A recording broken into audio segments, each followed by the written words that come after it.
Hi everyone and welcome to the Dynamesh ZBrush tutorial. In this tutorial what we're going to be doing is creating the little character you see here in the viewport.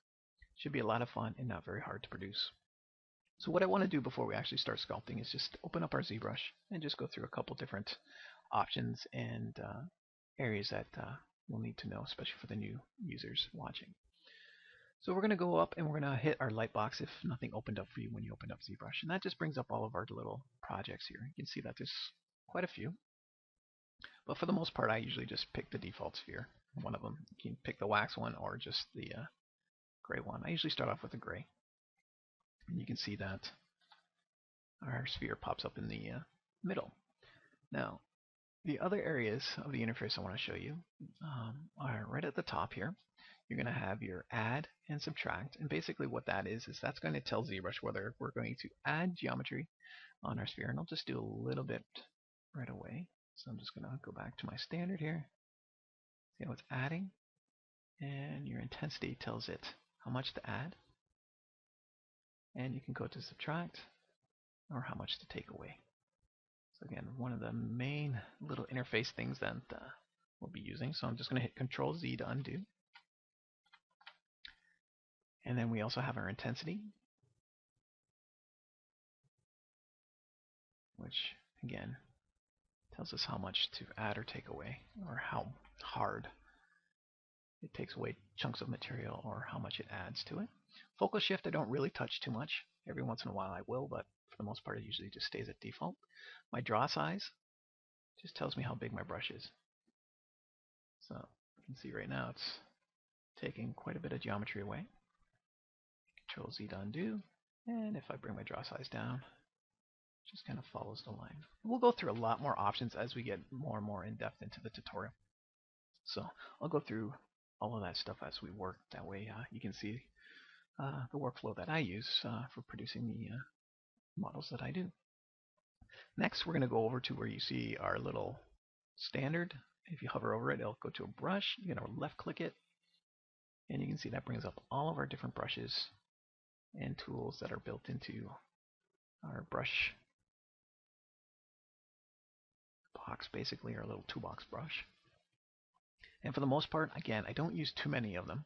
When you're using Dynamesh, it opens up a few different options for me that you can't really use with traditional sculpting in ZBrush, like curved surface. You can actually draw like cool lines and things on there, which we'll cover as well later on a little bit. But for the most part, I use clay buildup. I use Dam Standard, which is a really nice brush for creating lines, and the move tool for the most part.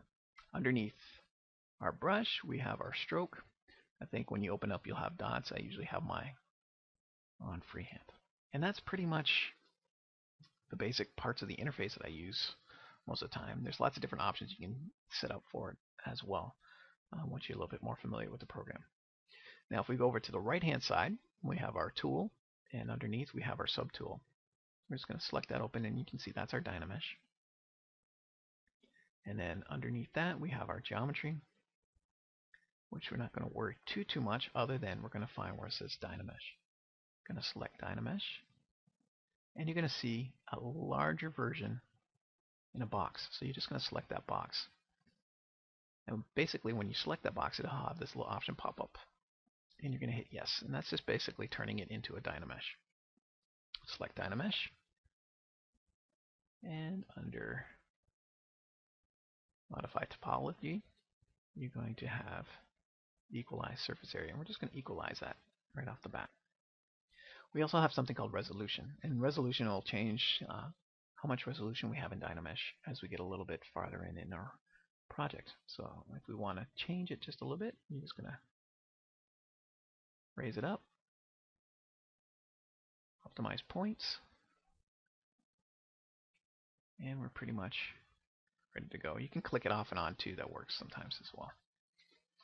Alright, so the next step we need to do is create our image plane so that we have something to use as reference for our little character. Again, really easy to do. We're going to go up to all the top menu here. We're going to scroll across to our right until we find texture. We're going to hit this little circle right underneath it, and it's going to dock it for us over on the right hand side. We're going to find where it says image plane. Just drop it down. image size, I think default is 50. I'm just going to bring it down to 30 for me. Load image. Mine is on my desktop. Find which head to turn. And there we have our image plane. So what I want to do now is just go through a little bit of mouse work with you, just so that you'll get used to it. If you want to move your sphere around in space or in the viewport, you're just going to hold Alt, left click, and you can move things up and down and around. Now if I hover over top of my sphere, I'm going to hit X. You can see that I have two little dots. So basically I'm just going to mirror for the most part until later on this whole project for the most part. Just like we do in Maya. Alright. So again, what we're going to do with Dynamesh is create a really fast, really detailed sculpt to generate ideas. And that's something that they do in studios a lot now. That's why Dynamesh is so proficient at it. That's very fast, and you can get lots of different ideas in just a short period of time. So let's get started. We're going to go up into our brushes, and we're going to build really nice shape and form of this character before we add any detail. So it's very similar to the workflow I use in Maya. We're just going to start blocking out form and shape. So I'm going to right click, and that brings up all of my options for my brushes right in the middle instead of always having to go up to the top. I'm going to go to my draw size. I'm going to make it a little bit bigger here. Have my moves on. I'm going to change my stroke to freehand. And basically I'm just going to start pushing this Dynamesh around to start creating basic back of the head.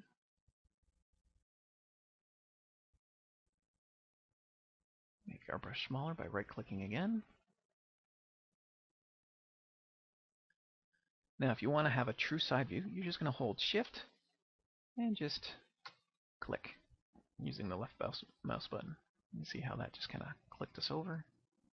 And we're going to start building basic little area for the eye. So again, don't worry about any detail. No detail at this point. All you're worried about right now is getting a good shape for us to begin with.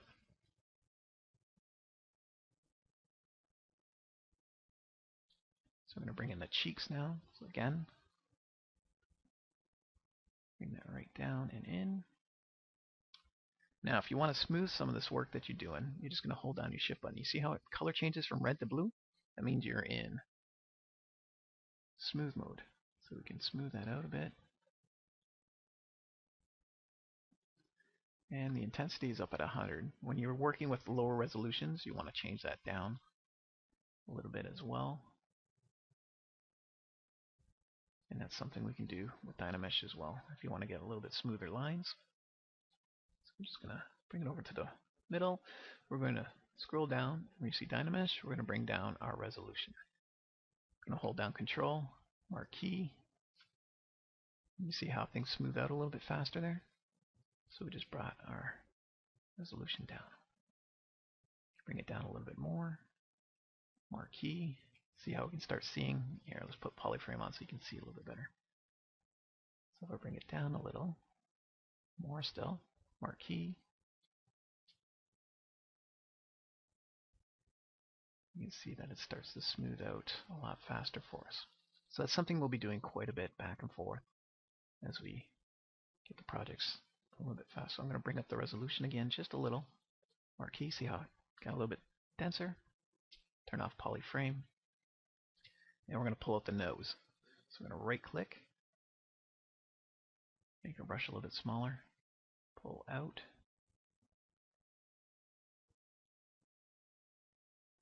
Hold shift to smooth.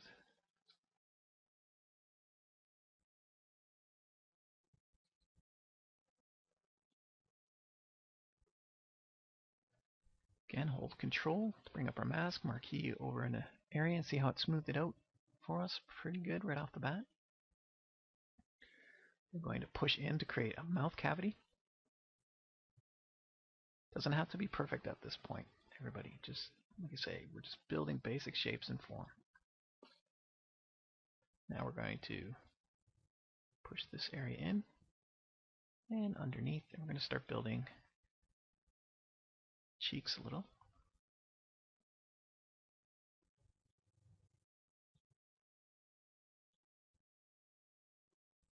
Grab this whole area and bring it down.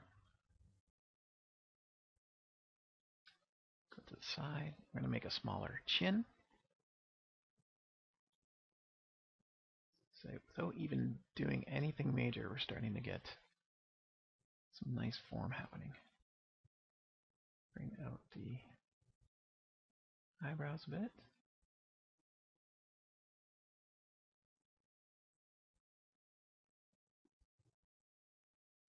Now we're going to pull out the neck because the neck's really important for us.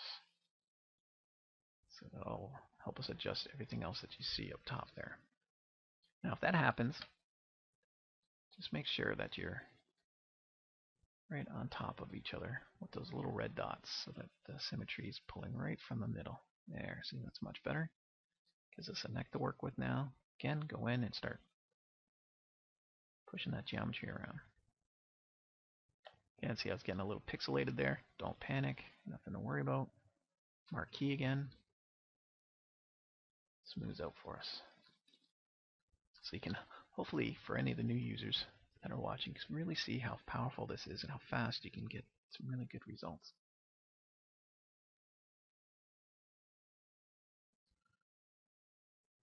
Alright, so we're going to go back up to the top here and really get into getting the shape of the head first before we start adding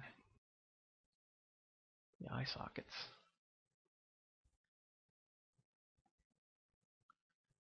So you can always, most of the time when I use image planes, I don't really have it in ZBrush. That's just me. I usually just have ZBrush a little bit smaller and have the image plane there, so I'm not always covering it up. But again, it all comes down to your personal preference and workflow, which you'll get better at the more and more you do it.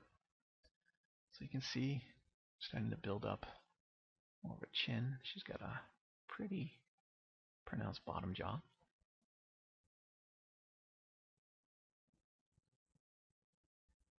And we're going to move this whole mouth area up because it's a little too low. The other good thing you can do is you can go over here on the right here. We have a bunch of different little options here. We have our scale tool, which we're going to scale. And when I'm at this point and I'm using an image plane, I'm just going to try to make it very close to the size there. And that way I can see little areas that are a little bit too wrong. See how her chin's not quite as long? So again, just by moving little things like that, you start getting a closer sculpt to your reference image. Alright. And not too bad. I'm going to bring down this nose a bit more. And up. I'm just going to smooth this away a bit.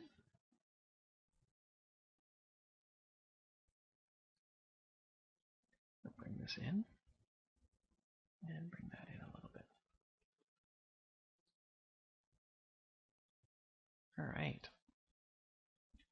So what we're going to do now is we're actually going to do some sculpting. So now we have some basic form happening here. We want to start really, getting in there and cutting out some of the, definite, shape changes or angle changes.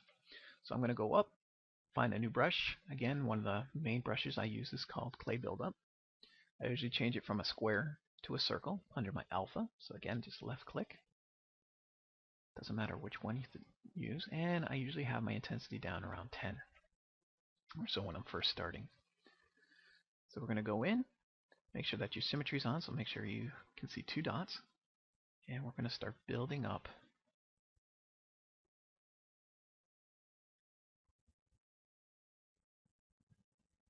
eyebrows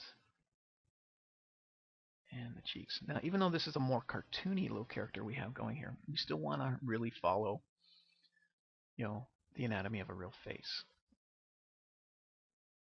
So we're going to start making the cheeks, and the cheeks wrap around underneath the lips, or what will be the lips. And we can create a nicer set of lips as well. So we're just going to come up, we're going to kind of go up in a V shape and then start kicking over to the corner. Now we're going to hold down Alt And remember when we first went through some of the basics, we're going to cut in and create the little area of the mouth, and we're going to pull this mouth out by using the move tool in a little bit as well. Right now we're just focusing on creating a shape. Now the top lip usually cuts just a little bit into the bottom lip.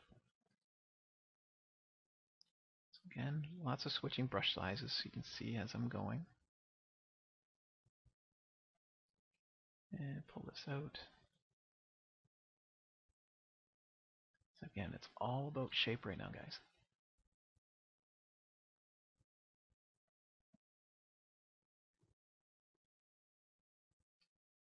Hold down Shift. And that's the other really cool thing about Dynamesh is that if you don't like something, you don't have to spend hours finishing it or trying to fix it. You just smooth it out and get right back into it. So I'm creating a little bit of a nostril here, so that's going to help us define the cheeks in a little bit.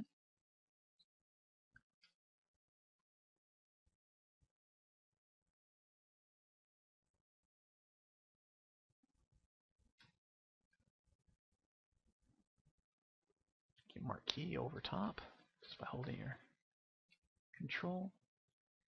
I'm going to grab our move tool again. So I'm going to pull out the mouth a little, chin just a little bit more. Again, she's got a long skull here, so we're going to pull that back over. We're going to pop it up just a little bit as well.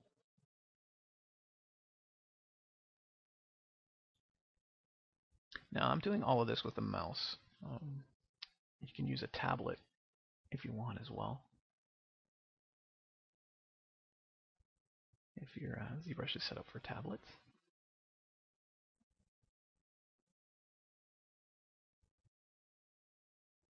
Alright.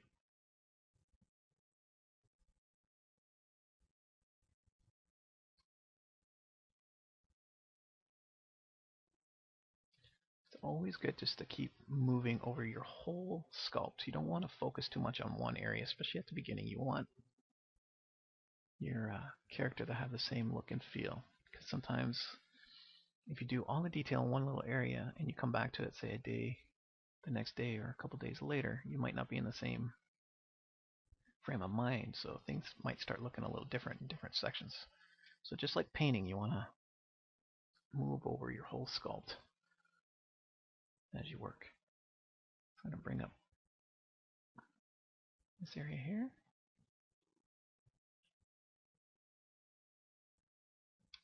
And a little blocky.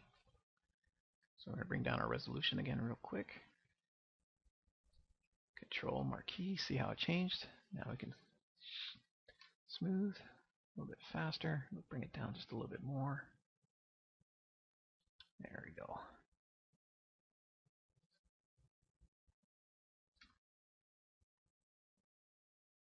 And this is something you'll do quite a bit, especially when you're first learning. Just going back and forth,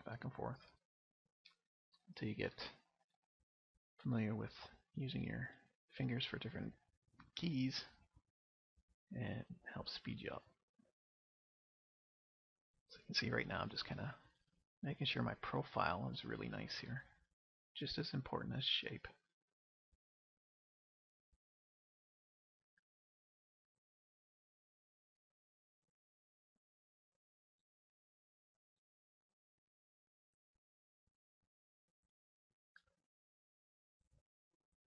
Alright, so we're going to up our resolution again. Marquee, there we go. You can see that it still keeps some of the higher stuff underneath. Kind of like more traditional ZBrush sculpting on regular geometry in ZBrush. I'm going to kind of blast that mouth out a bit more here. Now I'm going to show you something that's really useful. It's called masking. It's very powerful. What we're going to do is going to hold down our control button, bring up our masking thing, but instead of marking in an empty space, we're going to make our brush size smaller, and we're going to mask. You see how it creates a darker area? And what that allows us to do is pull, if we go into our clay buildup brush over top of that area. But to help speed things up even more is if we go into all of our option boxes, over on the right, we're going to find the option where it says masking, which is right here, and we can hit inverse. Basically, what we can do now is we can either sculpt it.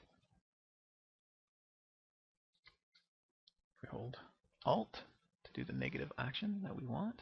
See how we can create a nice mouth cavity. Hit smooth. Or the other thing we can do is we can go to our move tool, which is up on the top. You're going to hold down your shift button just to create side view. And we're just going to pull out. We're going to hold shift and create, or just select the middle one only and just pull in. And what that'll do is just pull our geometry a little deeper in. So that should be fine for us. We can also scale it as well, just to create a better cavity in the mouth there. See? Alright, so we're just going to hit draw again. We're going to clear our mask. We're going to control into the other area. Can you see how that worked? So again, that's another little option that you can use to create basic shapes and forms that you're after. So what I can do now is grab my move tool and start moving things around a bit more. Same with the eyes. There's a couple different options we can do. We can use the masking technique, or we can just use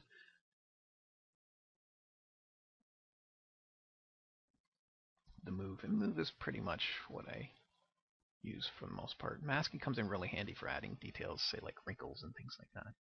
And we'll get into all of that in a bit.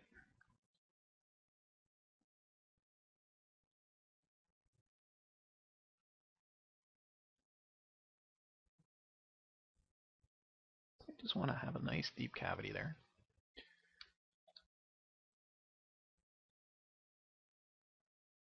Change our draw size. So we have something like that. Scale down. At this point, you'll always want to save, just like we did in Maya. So we're going to go to Document, Save As. You want to save the tool, not the document. And we're going to call this Which Dyna Part 1 and hit save. That way, in case your ZBrush is a little buggy like mine is sometimes, you get these odd memory freezes and that, you don't lose any work. So what we can do now is just get our eyes in really fast, and that's really easy to do. We're going to go to our subtool, and we're going to hit Append, and we're going to grab a sphere. So the spheres are really big. We're going to grab our scale tool. You can see that it brings up this. You're going to hold down Shift, just select over top. You can hold or just get rid of X so you don't have symmetry on. Real quick, go right down the middle again, redraw your line. And we're going to grab the top one, but make sure you're doing this on the sphere, not the face like I was for a second. And we're just going to scale down that eye. So that looks pretty good. We can hold Transpose on, which is right underneath Ghost. I'm going to grab our Move tool now. Now when you're moving geometry, you always want to use the middle circle. You can just move it up.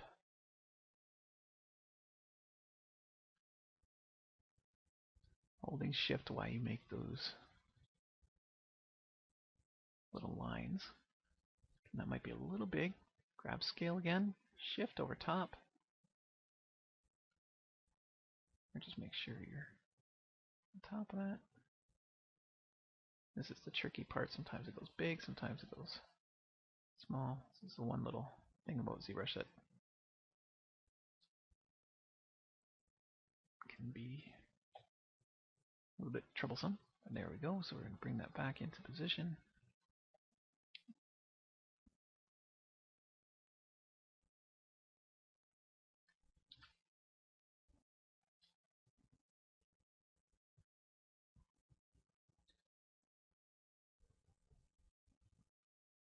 So right there, it doesn't have to be perfect. Again, you just want to have it in the area that you're going to start sculpting with, and we can adjust that as we need. So there's good. We're going to make sure that our sphere is still selected. We're going to find Draw, select it, and we're going to duplicate. And then we're going to go all the way down to where you see Surface, or not Surface, but just underneath Surface Deformation. And you're going to mirror. That way we have two eyes. Alright. So now we can select our Dynamesh face again. I'm going to grab our clay buildup tool, and what we're going to do is just start selecting marks on our eyelids and things like that. Make our brush a little bit smaller. We're going to hold down the Alt because we're going to dig into the eyelid a little bit at first. Now see, I forgot to hit my X, so just hit the X, undo, and we're doing symmetry again. Now you can also tell ZBrush to do symmetry. Say you just sculpted on one half of the face and you didn't even touch the other half. You can mirror over the geometry as well, but I always find it a little buggy. So for the most part, I usually just use symmetry when I can as I sculpt. Alright, so now we're going to add. So just take your hand off Alt, and we're going to bring up just the lid part. Again, kind of scary at the beginning, but for the amount of work that we've done, it's starting to come across as some of the witch characteristics that you see. I'm going to go underneath the nose, and we're going to cut that nose area a bit in.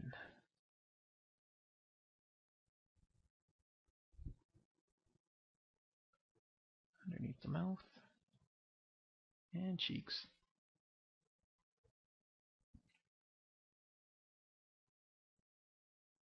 I'm going to use a new brush called Inflate, which is sometimes really helpful. And just going to find it. There, it's usually in the middle. And what that's going to do is just going to inflate our lips a little bit here.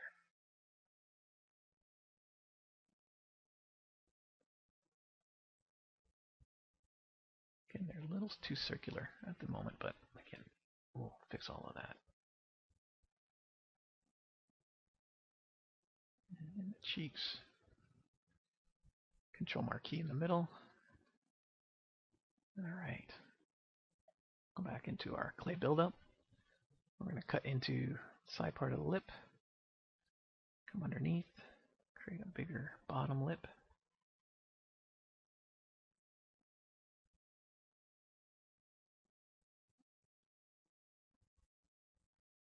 And go into our cheeks again.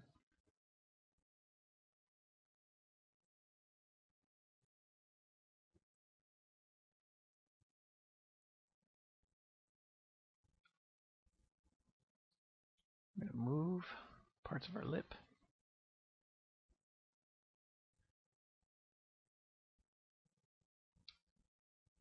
Hold down Shift every once in a while just to smooth it out. And this is what I mean by moving over your whole model, not just areas. You see something that's not quite right, you get in there and you move it around until it looks right. Now the corner of the eyes, you want to push in just a little bit. And we'll bring out the top part of the eye a bit. We're going to start using different brushes in a little bit. Probably in the next section here to really start creating some nice lines. You know how the eyelids always have a nice clean, crisp line.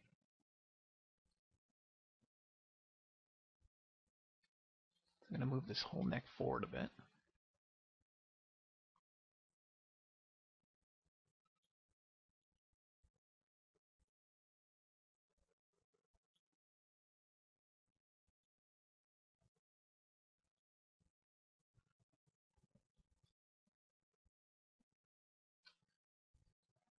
There you go. So again, not bad. Start. What we can do just before we end this section is we can start making a little cavity for the ears.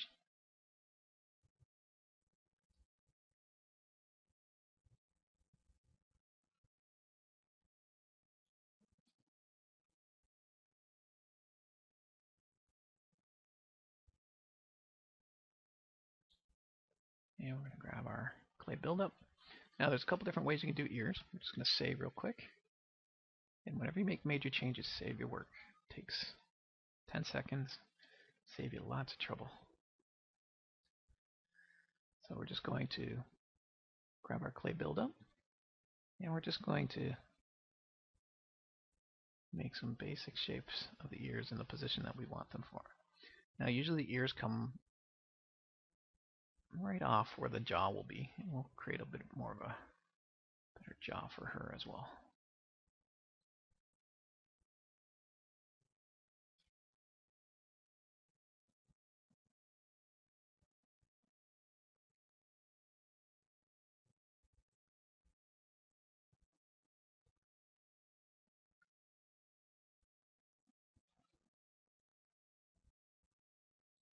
And go back up. Now we're going to mask the shape of the ear that we want.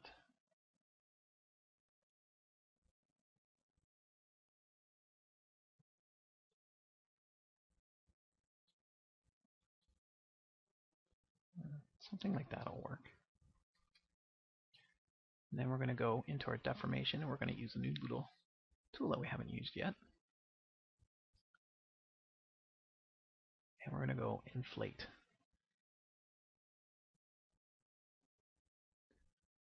But what you want to do, see how that inflated all the area that I don't have mask off? You want to make sure that you reverse your mask. So the area that's not dark is the area that you want to inflate. So we're just going to inflate the ear a bit. And don't worry, it looks kind of funky at the moment.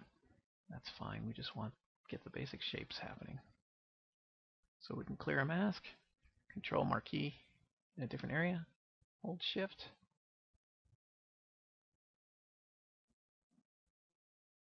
And there we go. You can see already we're looking better and better.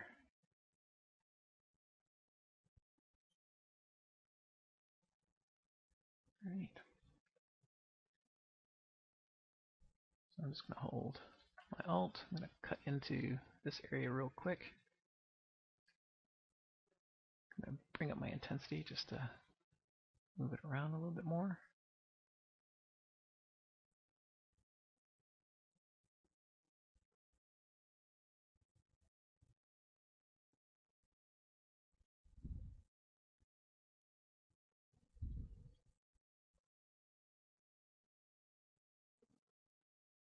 Now you're going to go behind the ear, just about halfway up from the back part of the top here, and come across, and we'll smooth all of that out later. You just want to start creating a nice divide. Same with the earlobe. Still needs a lot of good shaping, but it's on there. Marquee.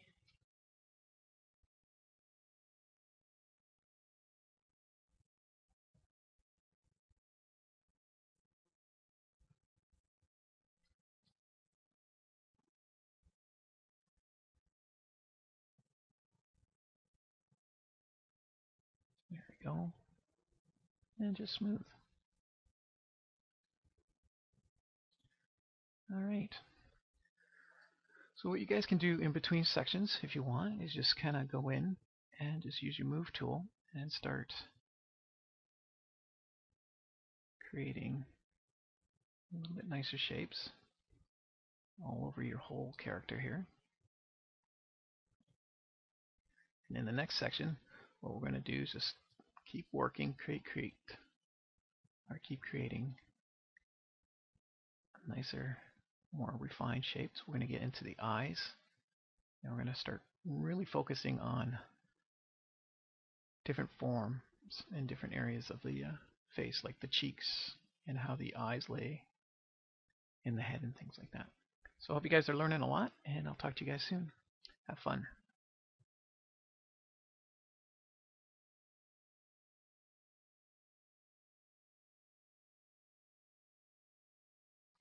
Hi everyone, and welcome back. In this section, we're just going to basically keep working on our sculpt. We're going to start adding a little bit more detail, not intense detail by any means, but more detail when it comes to the form in the eyes and in the lips, and a little bit in the neck. let's get started. Again, we're going to go into our brushes. We're going to grab our clay brush, make it a lot smaller. And we're going to scale inwards here. I'm just going to move them over to the side just a little bit. And we're going to start cutting into the top part of the eyelid a little bit more.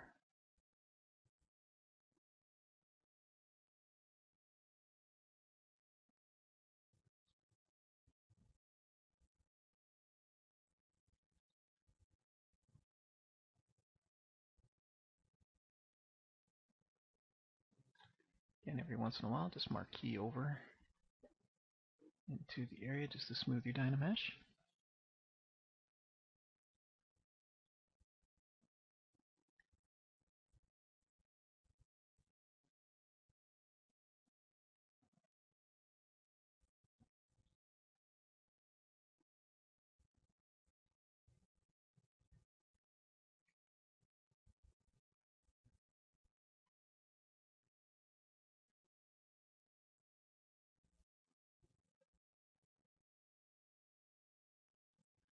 So now I'm adding again.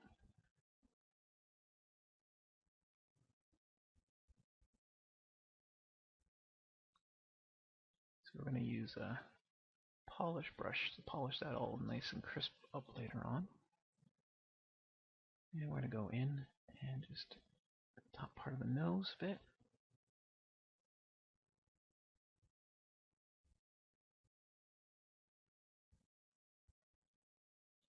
Smooth.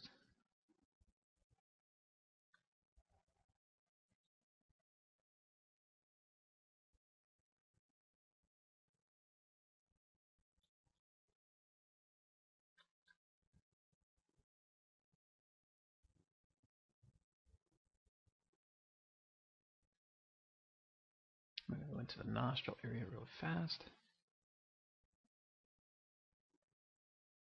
Really nice pronounced flare.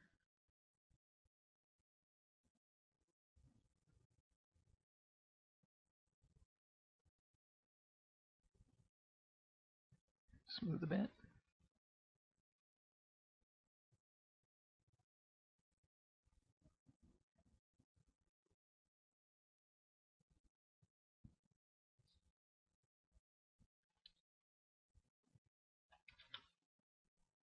Now if that happens to you where it just kind of shoots off into no man's land, don't worry. Just undo. Happens all the time. And we're just going to carve out the inside of the nostril real fast as well.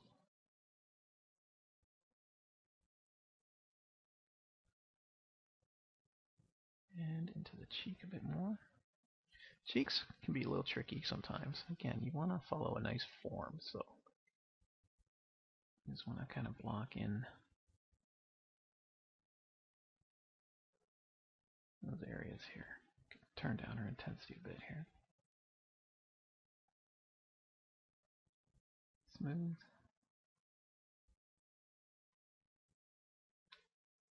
A little bit of a sunken bottom eye as well. So just hold down your shift or your alt actually. You see how just by adding major forms of the face, she's starting to look more natural, even though she's a cartoon. She has all the right landmarks.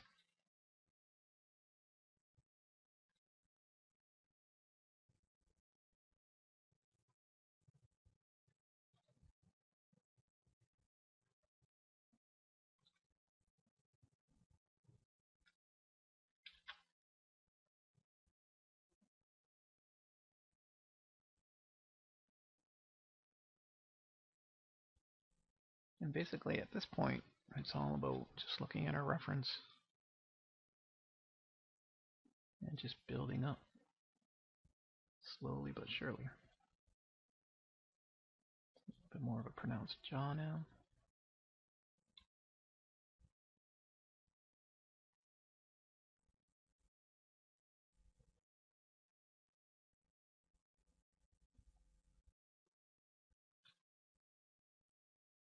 Sunken in a little area of the cheek.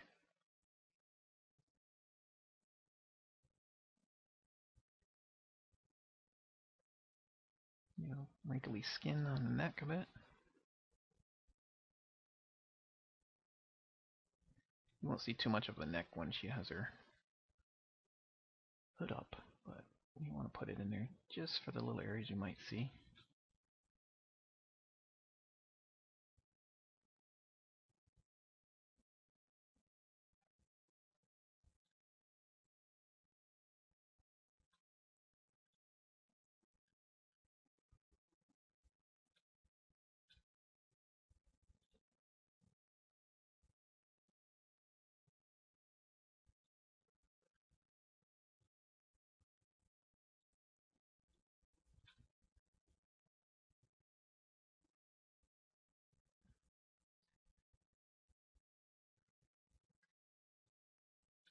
We're going to move up to the top again.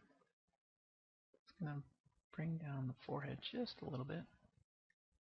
And bring out just the eyebrow ridge just a little bit. Not much. You don't want it to be too big.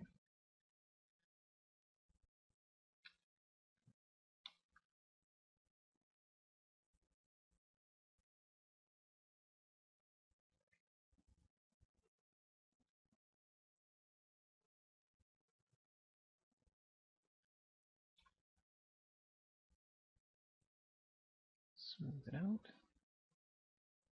And after that, we're going to play with the ears a bit and get those sorted the way we need them to be. So I'm just going to grab the top part of the ear. We can even mask them off a bit here. So we're just going to hold down our control. Now, one thing I want to show you as well is there's a couple different ways of masking, or a couple different brushes we can use with masking.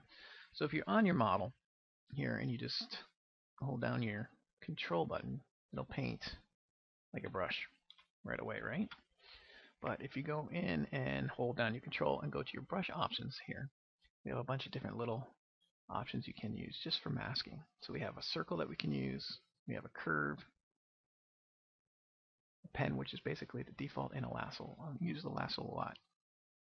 So I'm just going to go around the area that I want to mask off.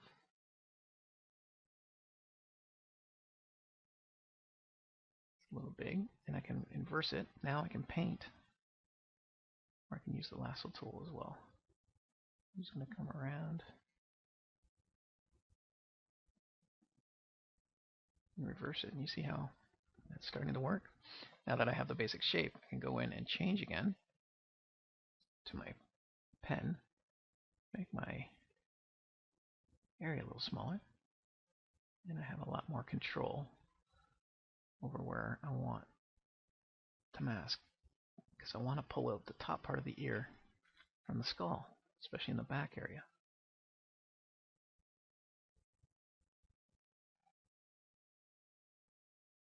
And the lobe area.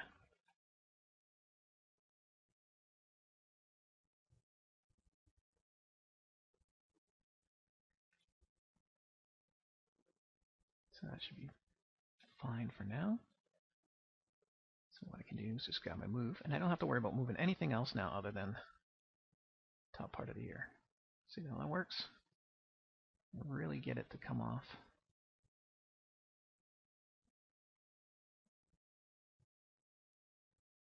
Back part of the skull now. Still needs work, and we can grab a little bit of that lobe. Move it over. And hold shift.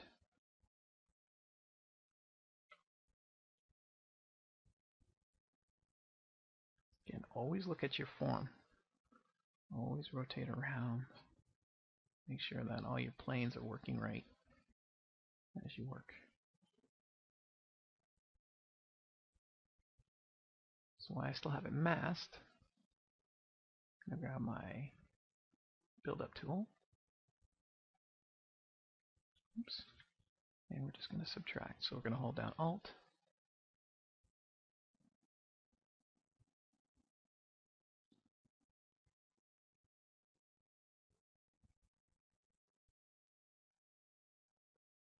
Now that we have a good crease going, we're just going to clear our mask.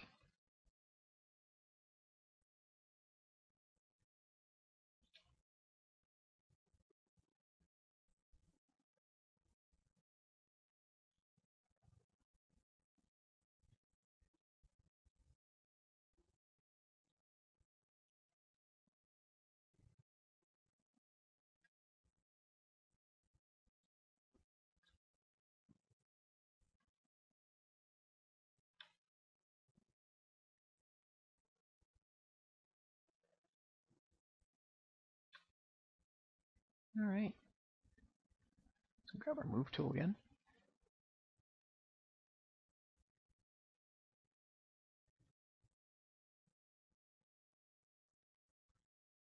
And we can start creating more realistic connection between the head and the ear.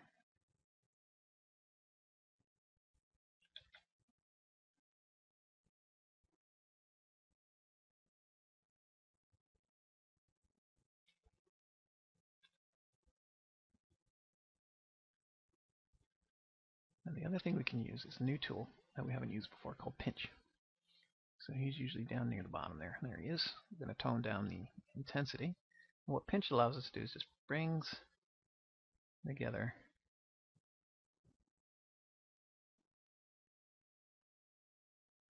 those areas that are a little bit farther away, but at the same time areas that you want to keep together with a nice little edge that divides where everybody's coming together.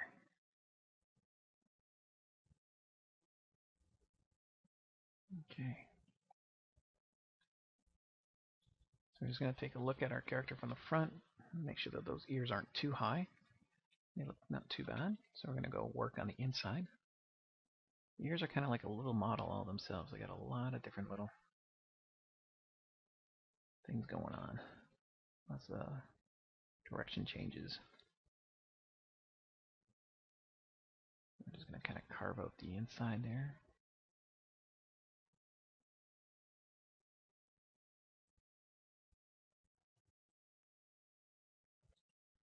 The actual ear canal itself we can put in.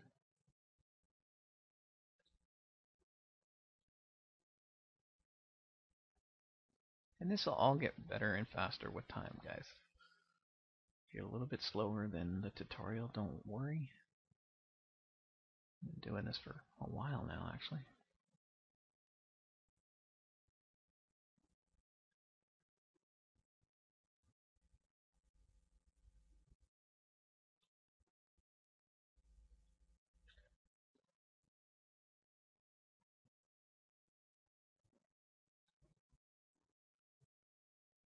Alright. So again, we've worked some on the ear. Now let's go back into the eye area here. The eyes are one of those areas, even for me still, that, can be a little bit troublesome. Just because there's a lot going on. You have the lid, has to fit right over the eyes, and then a bunch of little different direction changes as well, from where the top part of the lid that's touching the eye until the soft tissuey part too. I'm just going to start adding a little bit more marks all around now. A little bit more of a brow. That's over top of the one eyelid. You say, don't worry about messing up. That's the one good thing about Dynamesh, is that it's really easy to sculpt something. If you don't like it, take it, obliterate it, take it out, and rework it.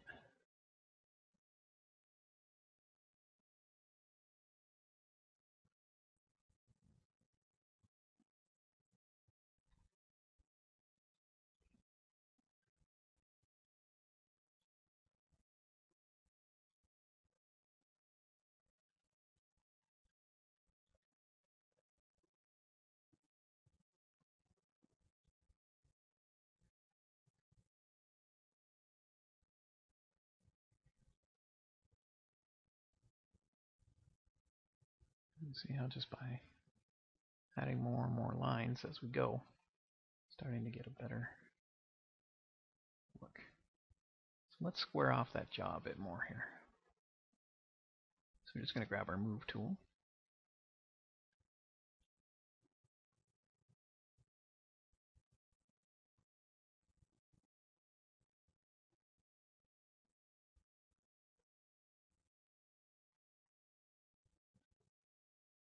Looks a little bit more like our reference.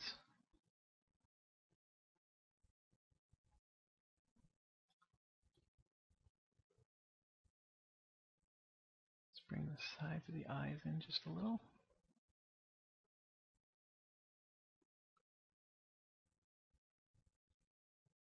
And we can square that nose off a little bit like that. Right.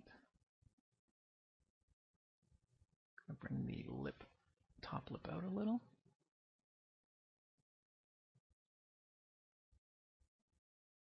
And this part of the cheek back just a little bit.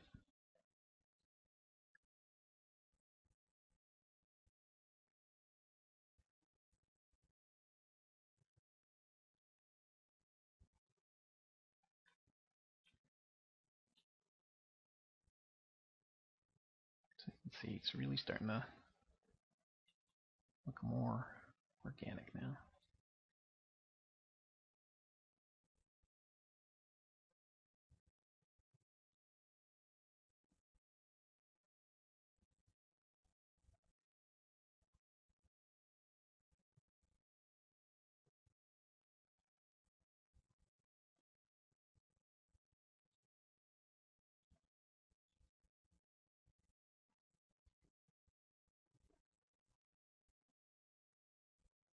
Alright, I'm going to grab our build-up.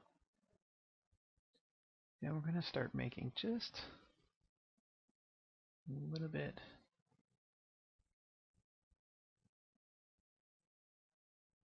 in the back here, off the ear, coming down to the neck.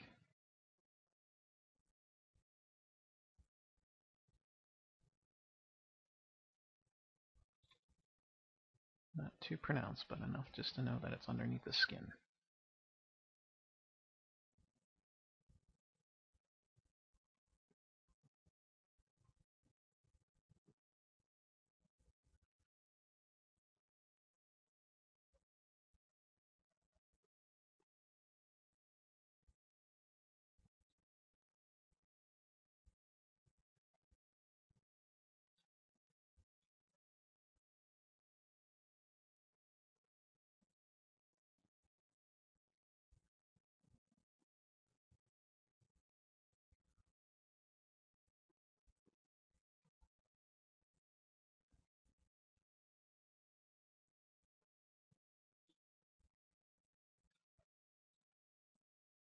And that's the forehead. We'll do clay.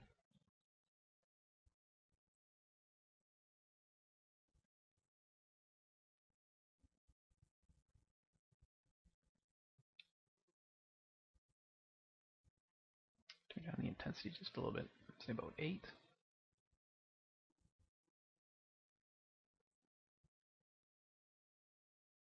Down to the eye.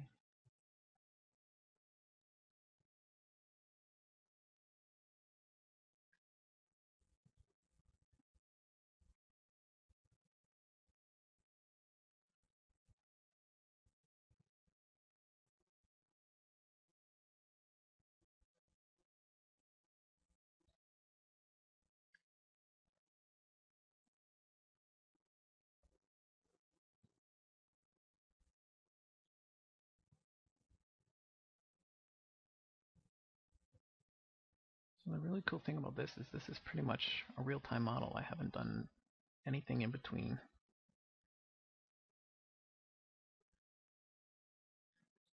Section 1 and this section. So it gives you a good idea exactly how fast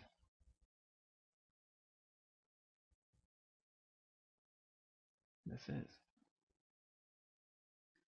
So I'm just going to bring out the cheeks a little bit.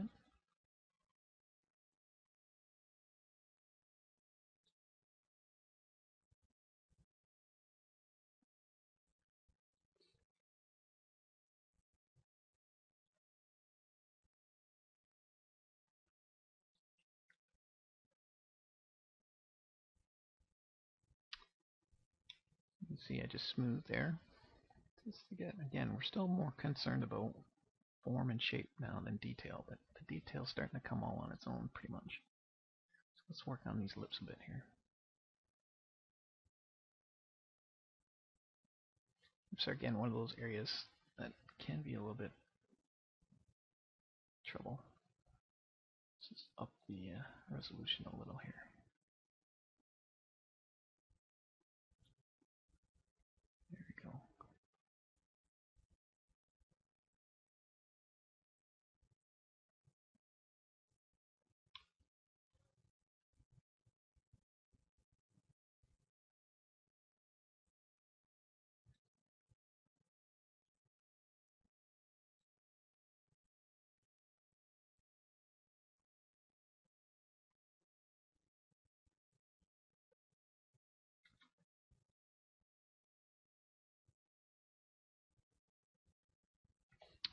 change it. Sometimes going to a darker color helps.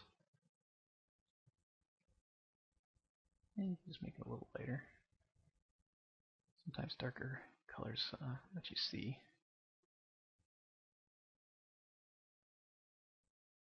Areas a little bit cleaner, clearer.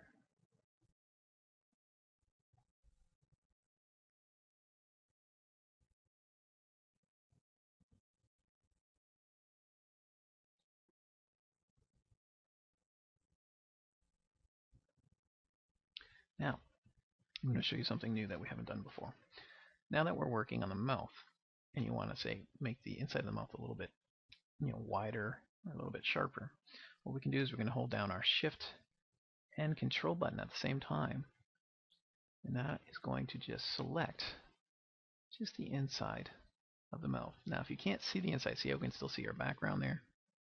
What we need to do is just go down to where it says Display, and we're just going to hit double. You see how that worked? So we can go in and just grab the inside part of the mouth now.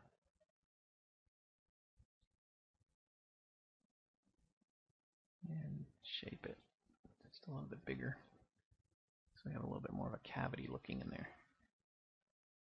For our teeth in that later on that we'll make.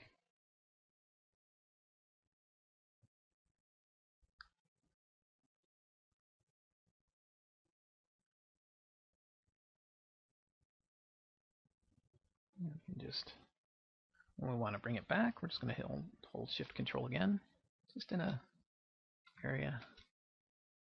That way we can back and forth, or you can just hit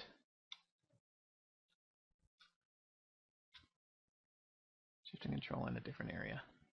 I'll bring back both, but you can see just by adding that a little bit more of a cavity in the mouth is starting to look better.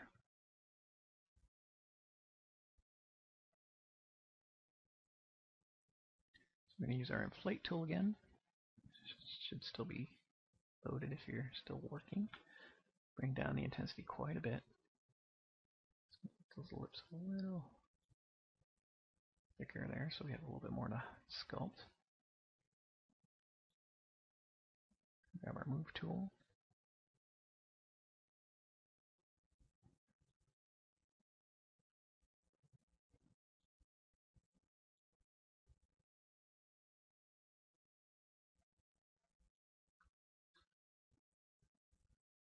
Now I can go back to a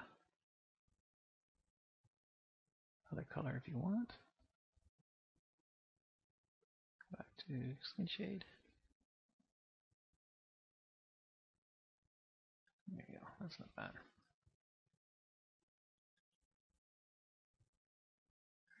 Clay buildup, we're going to go back into the cheek in that line that comes off the nostril and loops underneath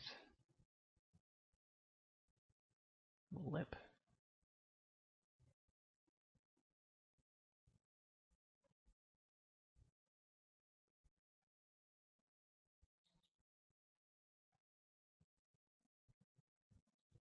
Pull that out a little.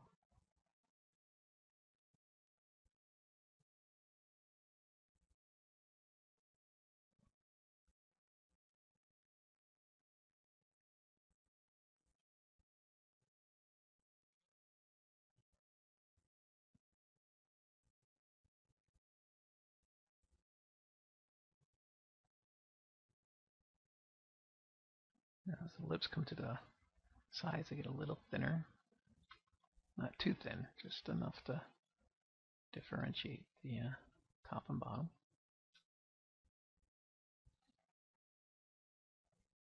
I'm going to pull out that area just above it. You don't want a huge defined crease there. Enough to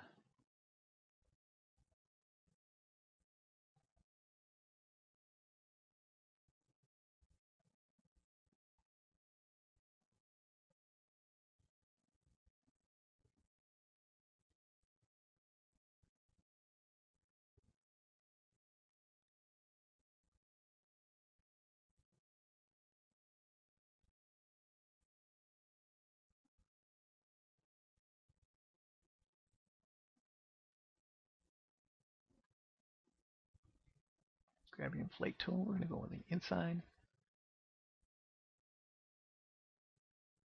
of the lip. Just make it a little bit fuller in there. Alright. That'll almost do it for this section. So we almost have our head pretty much in a position to start really detailing it up. So let's just kind of look at our reference here. Okay, not bad. Grab our move tool here and we'll move some things around. We're going to move the chin out a bit. And maybe bring down this a little. She's older, so her skin on her neck and that will be kind of sagging down a little.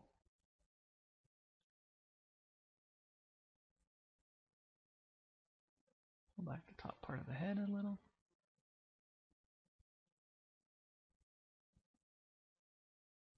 Alright.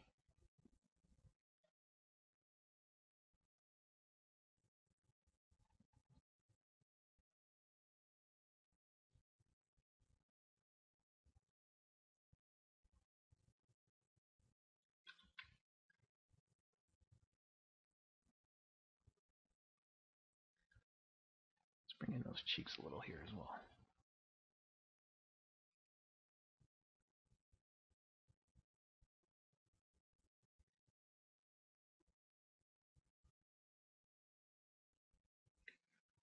So in the next section, what we're going to do is start putting in some real good detail. And then once the detail's in, we can start working on her clothes, which will be probably the section after that. So in between, just go in there and just play around with your form. You know, get it to a state that looks kind of similar to mine. And then we'll detail her all up. So hope you guys again are learning a lot, and I'll talk to you soon. Take care.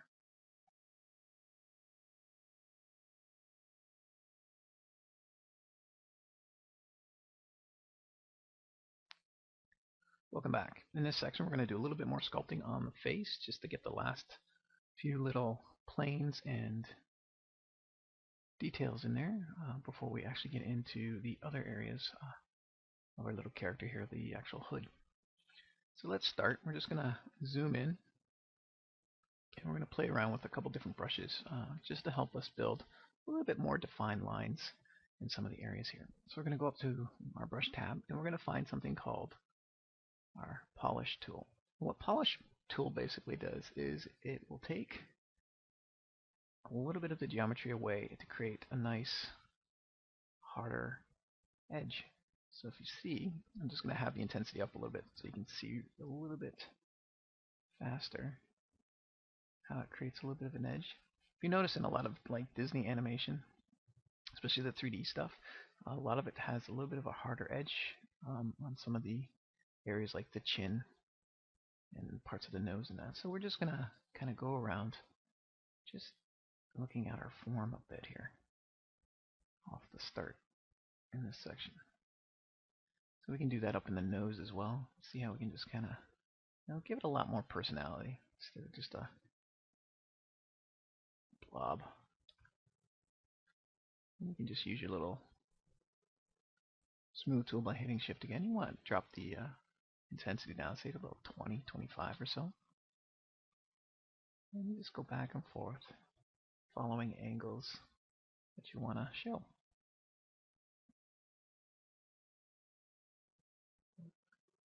I can just smooth them out a bit. Alright, now the one part I want to really get a nice crease in is where the cheeks come off the nostril. So I'm just going to go around that area.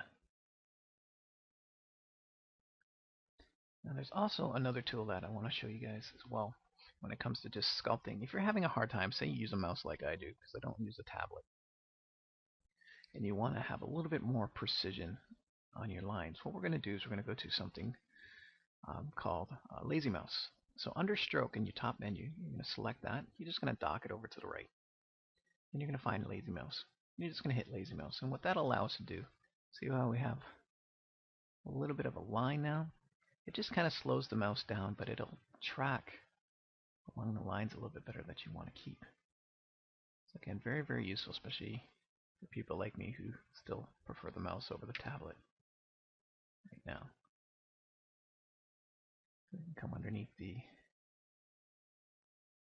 mouth and the top part of the mouth as well.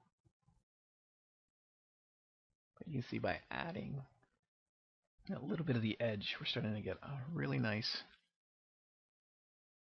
crisp profile lines on all of these little different edge changes where your edge just starts off going in one direction and shoots off into another. You can do this on the ear as well, just a little bit.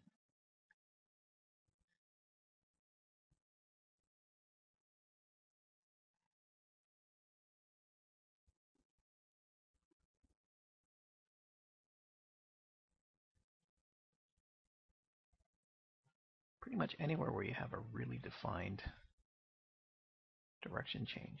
The top part of the cheek here. And once we have our geometry all in there, including the cape, and our sculpt is pretty much done, we're going to go in and add a lot more like skin detail and wrinkles and things like that. But right now we're still kind of focusing on getting everybody built up.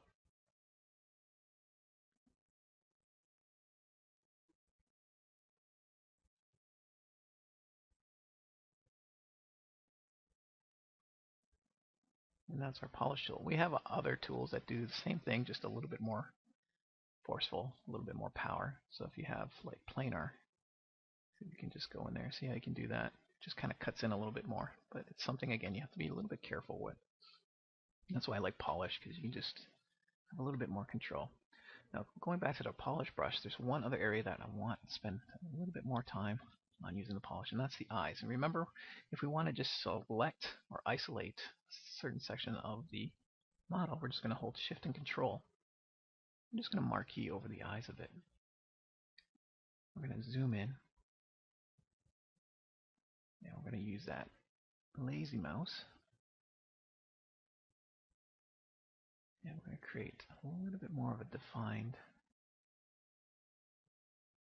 crease right where the eyelid meets the eyeball.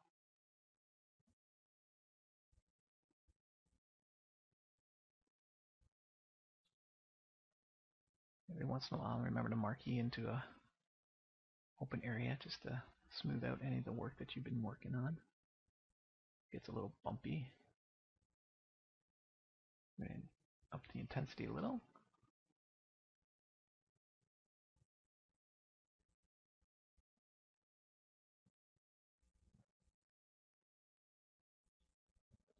Just keep going back and forth until you get a little bit of a harder line. And once we have the line started,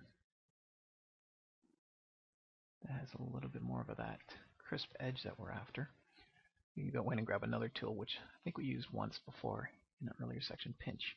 We're going to drop down the intensity quite a bit because we don't want to move too much there, and drop our draw size down. And we're just going to follow along the outer lid here. And you see how things starting to come together there? A little bit sharper. And that's what we want, especially for the eyes. Same with the top. Just keep moving around.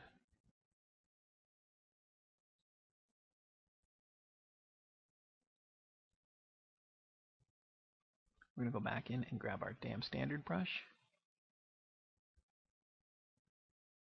Right here. Drop down the intensity. Damn standard is a really good brush for emphasizing wrinkles and things like that. So I'm going to go down just below where the eye starts.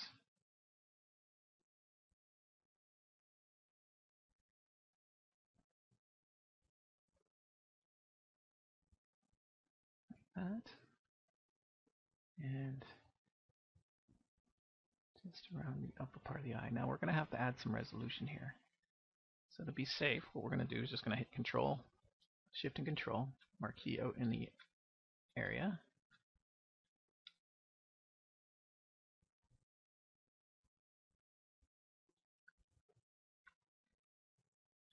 Just tab it. You don't have the marquee, just tab it. And we're going to scale out. And we're going to raise our resolution up on our Dynamesh just a little bit now. So we're going to go up to about, say, 480. Now you can marquee. You see how it got a little bit smoother, a little bit nicer, so we can go back in with our polish. Again.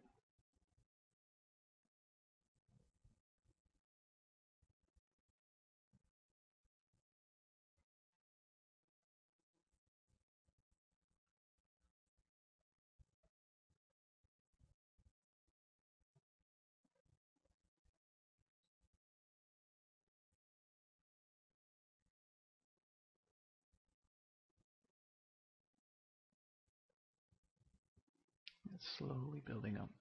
So I won't do too much more with that. You guys can play around with it and get it really nice in between sections so we can keep moving on. And I'll just grab my pinch. There, you see how it's coming along really good there. Same with this one. Just right along the top line there.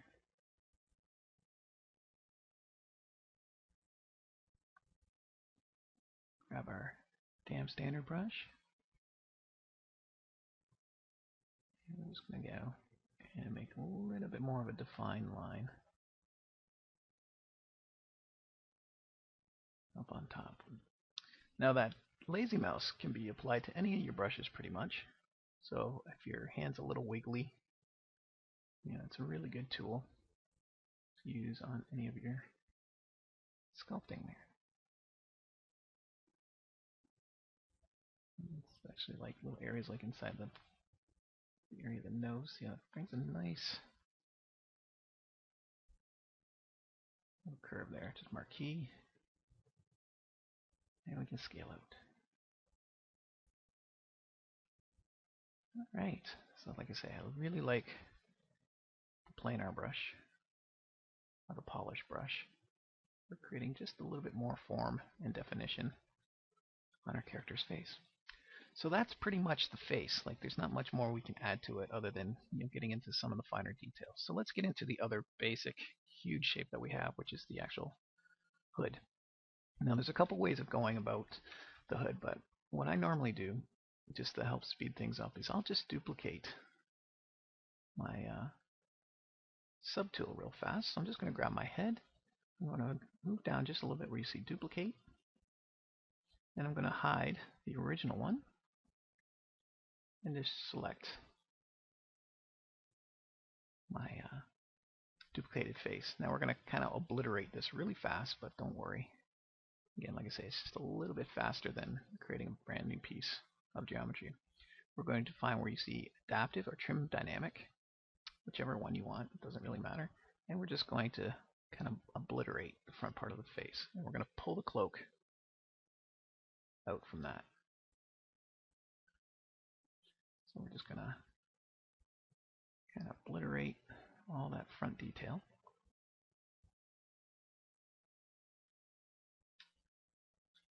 And you can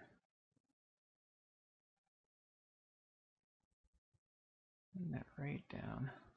Same with the ears, you can obliterate them.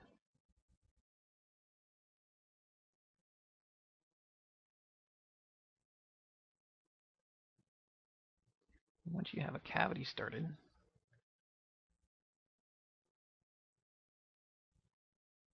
basic hood shape, we're going to grab our move tool, which is over here in the corner, and we're going to push this all inwards. And you see how fast that was? So again, you can build a brand new piece of geometry if you want, or again, just to speed things up. Speed is key, especially working in a studio. Just grab an existing head, like that. Now we can also turn down the resolution a little bit on the cloak. We don't need it quite as high right now. That'll help us blend, move things around. So once you have something like this, we're going to go in and going to bring back our original face while we still have our move tool. We're just going to make it as big as we can. And we're just going to move our new cloak geometry all over the place.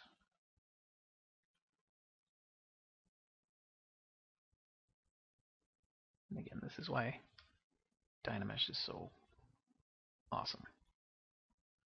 Let's get in there and you can move things around really fast.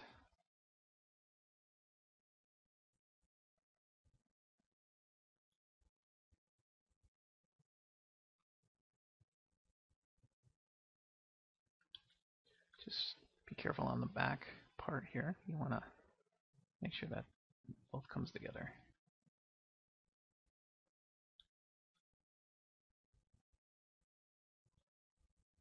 So now looking at our reference, bring the top part out.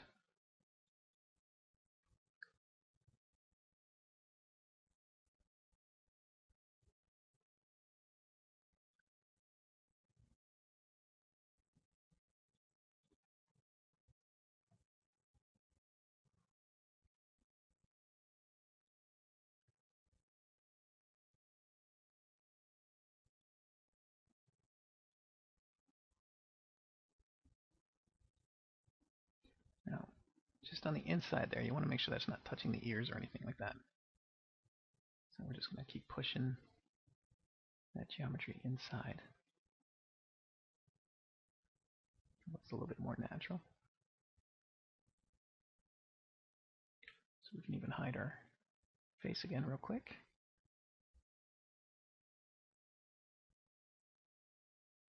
Now you can use your masking brush as well, and I'll just show you that real quick too if you want to do it a little bit faster. Just be careful that it doesn't go through the other side. You just want to push this in a little bit. So you're just going to hold down your control button. Just mask the inside a bit. And you're going to reverse it using your mask options. So this way we can just push that area. And you can smooth it out as well.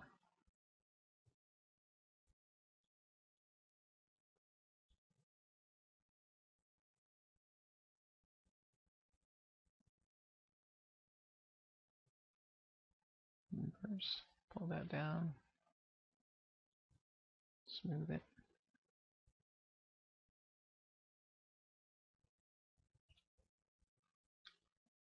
Alright, so we can clear that.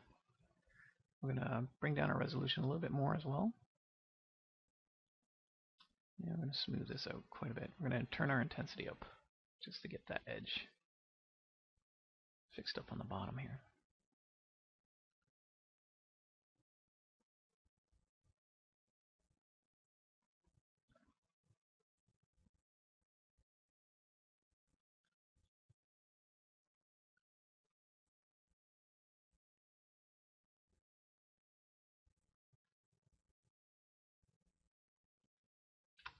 Bring back our face.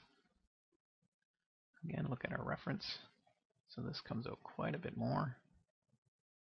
So we're going to make this part, you see where I'm marking, or scrolling over.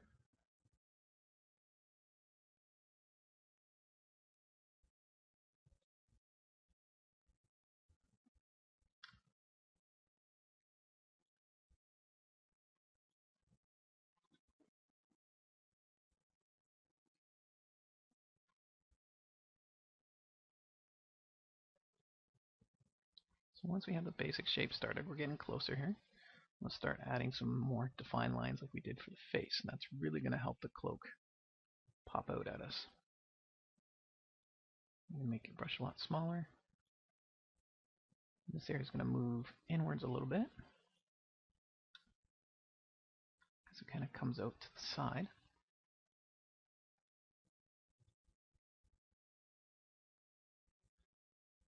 We'll fix the inside a little bit more as well. Still a little bit too full. Going to bring this to a little bit more of a point. It's going to move up a bit.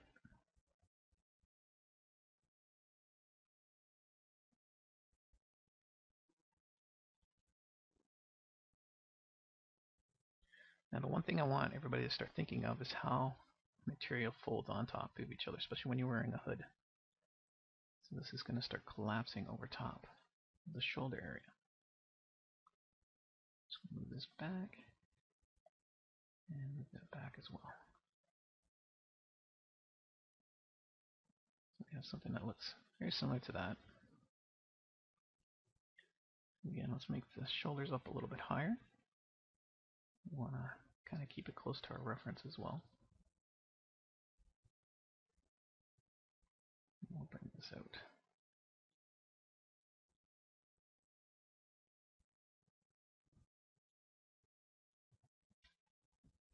And just smooth.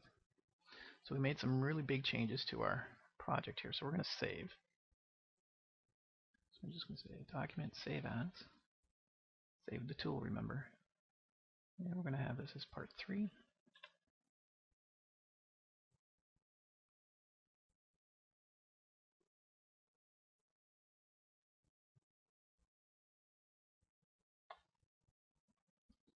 And we're ready to really get in there and start carving out this hood. So I'm just going to move this inwards a bit.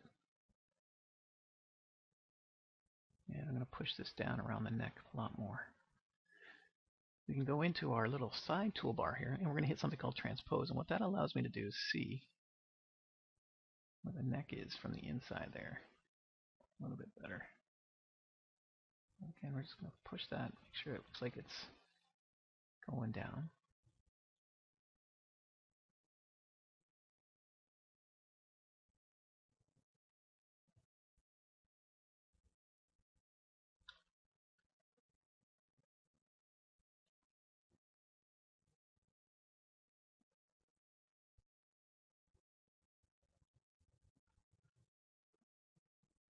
There we go. That's what I'm after. And move this out a bit as well.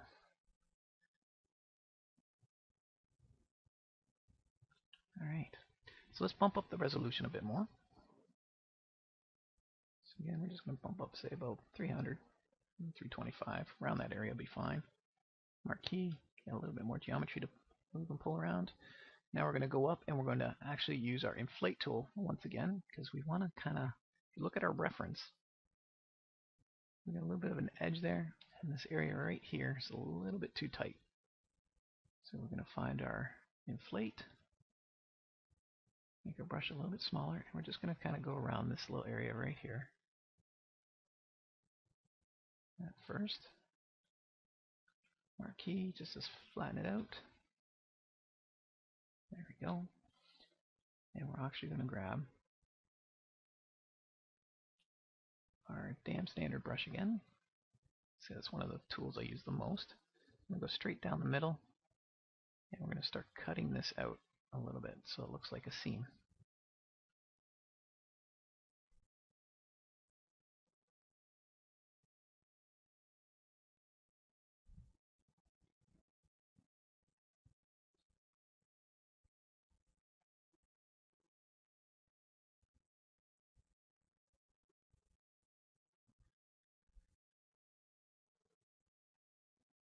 And we can go and use our standard brush.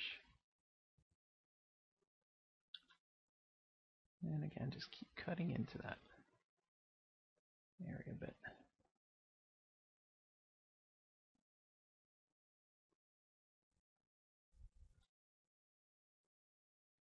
We can trim adaptive.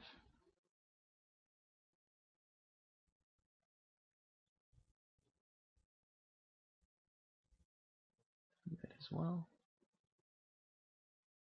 Smooth her out.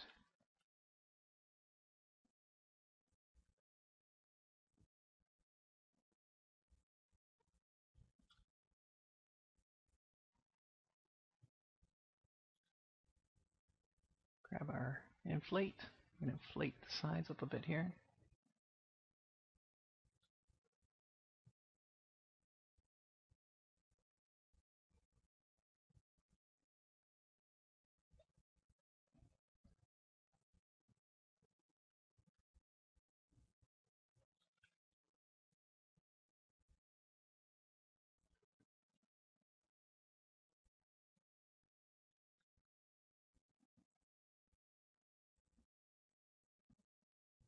I'm going to grab our polish tool.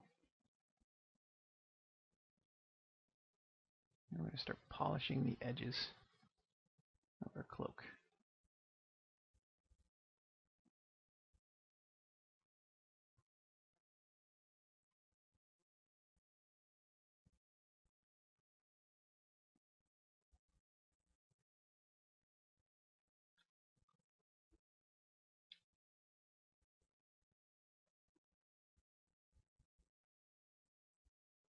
I'm just getting rid of that little area up there so we have a definite little cut.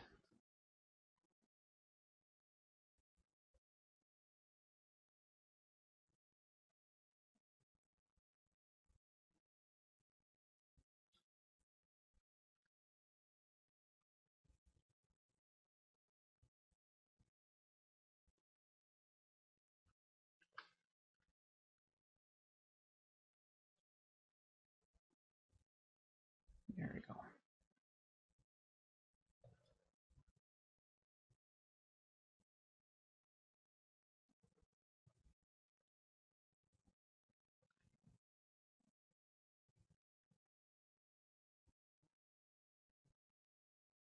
You can use planar too, works pretty good. Just going to change the resolution down.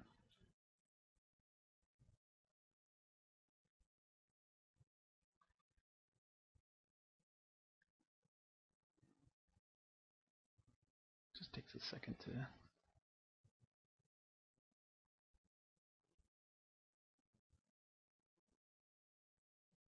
calculate.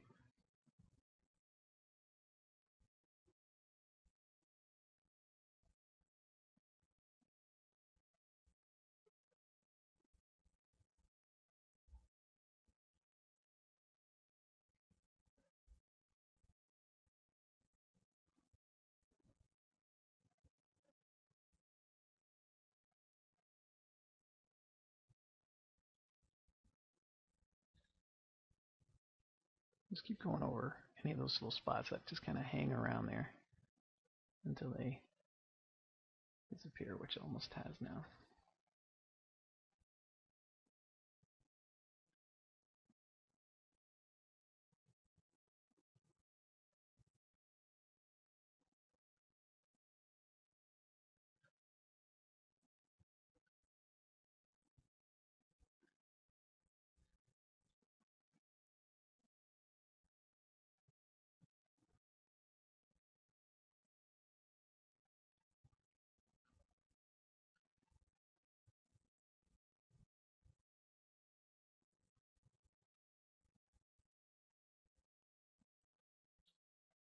There.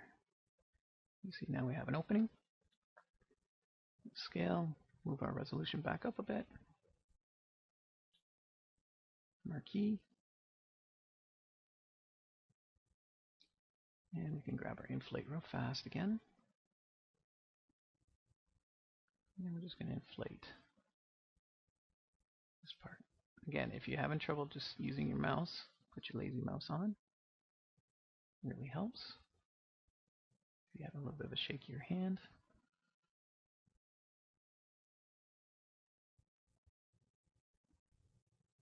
So now that we have all the basics that we want,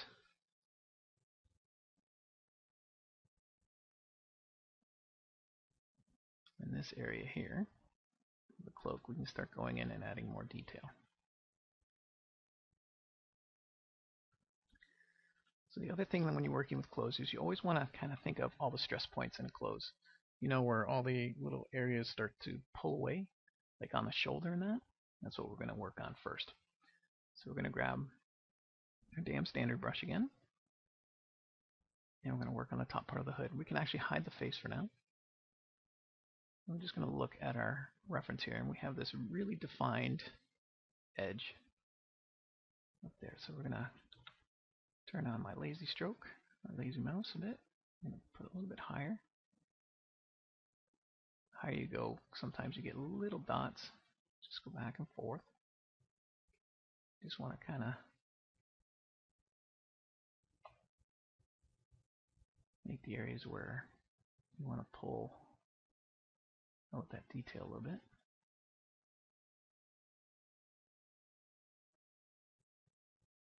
Back to stroke. Turn down our lazy a bit again. And smooth it as well. You see how that works a little bit smoother now. So just like we did with the face, we need to build up all the form. That's our first one. And we're going to have a little bit of a stress line coming down this way.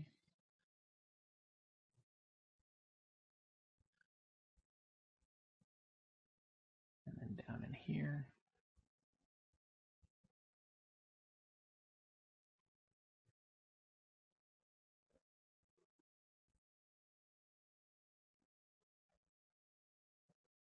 The inside of the hood a little bit.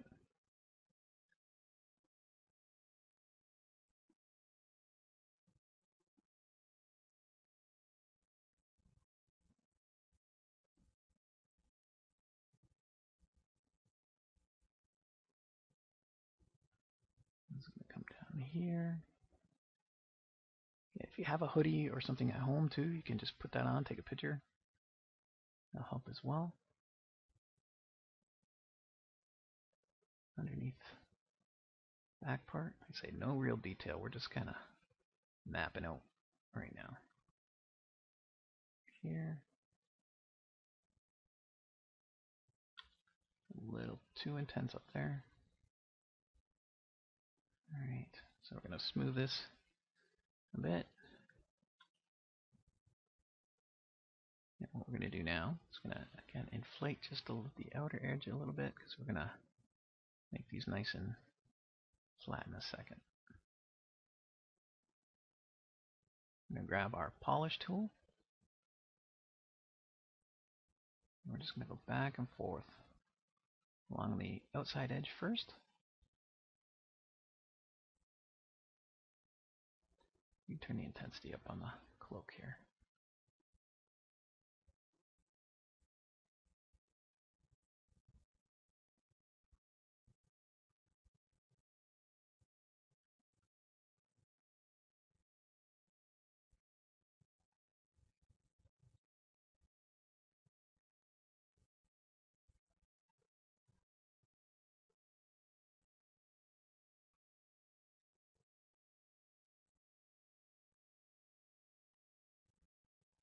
Along the sides.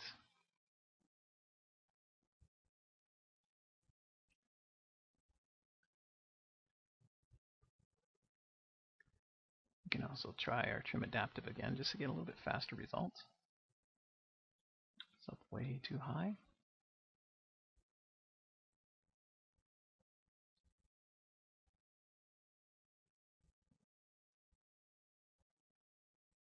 Just be very careful with this tool because sometimes it'll go way off and take way too much off. So if it's happening where it's taking too much off, just drop the intensity down.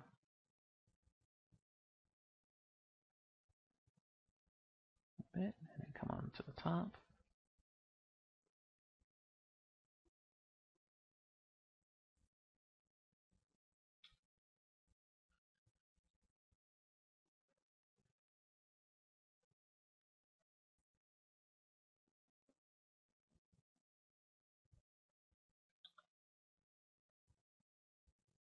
Just dab where you need or where you want more defined line. It's more just the top part of the hood. The rest of the hood we can use the damn standard brush to get some nice, real good looking folds.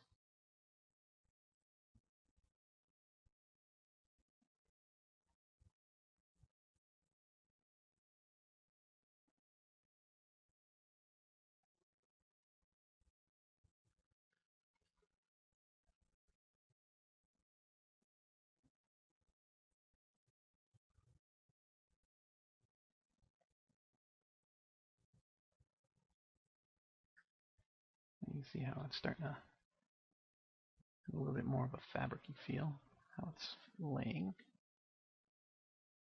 Still needs a lot of work though.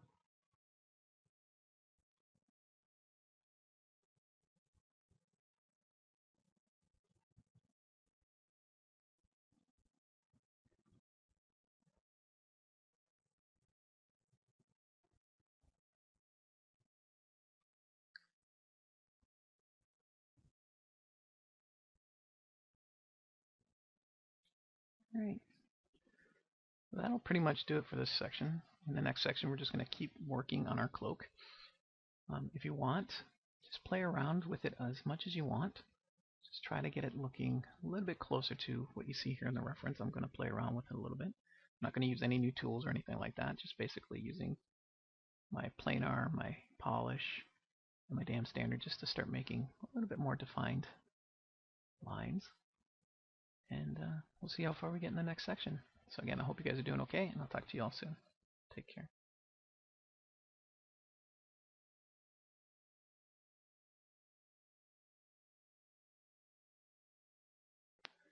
Hey everyone, and welcome back. In this section, we're just going to continue working on the cloak a little bit, and once we have a little bit more done to it, we're going to start adding some major details back in the face, and then come back to the cloak for final detailing as well. So let's get into the cloak. As you can see, since the last section, I haven't done too much, just playing around with some of the brushes that I showed you in the last section, the dynamic brush and the polish brush. So I'm just going to grab my dam standard brush again, and we're just going to emphasize some of these lines just a little bit more than they are. So I'm going to turn down my intensity, but I'm going to turn my brush up pretty big, and we're just going to, again, make some more lines. Now we're going to hold down Alt. Instead of pushing into the geometry, we're just going to pull it out, and you see how we can start making a little bit more of a cloth line, pulling the tension in certain areas.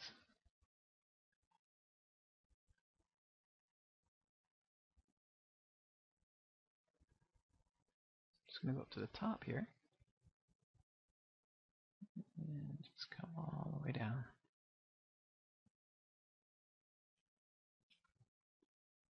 Smooth little areas out as you go.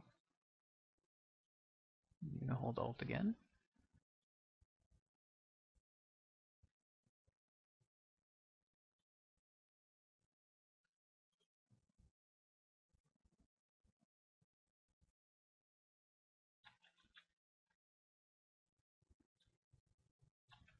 Make your brush a little bit bigger.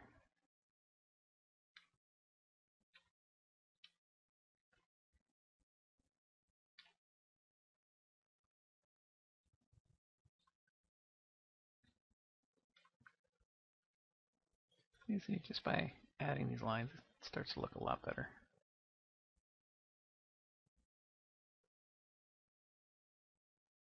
than it did before. So again, I'm just going to bring one right on this side.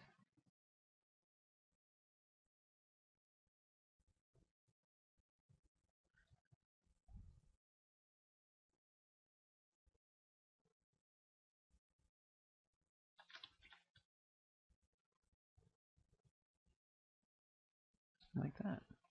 So what I want to do is show you a new thing that came out in the newest version of ZBrush, and it's really cool. What they have is some built-in shapes and forms like buckles and buttons and that. So I'm just going to show you what you can do with these little options.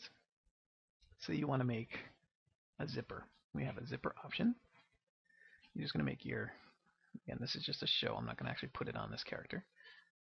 But we can just grab our zipper, our freehand. You see how it has a little line pop up, and there's our zipper. So we can go in now, and we can move our zipper around. It's really good for creating a bunch of stuff.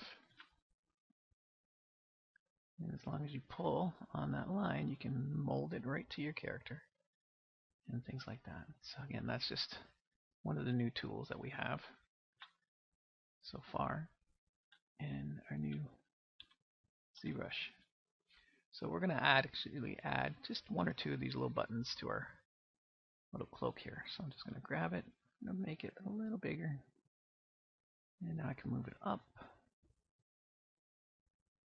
Just going to hold Shift. And we're going to make sure our little options go up and down. And move that up to about there. Make them a little bit smaller too if you want. Move it out.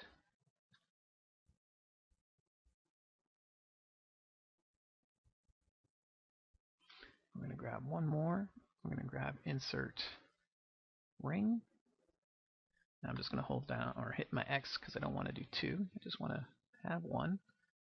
And we can rotate a little bit here.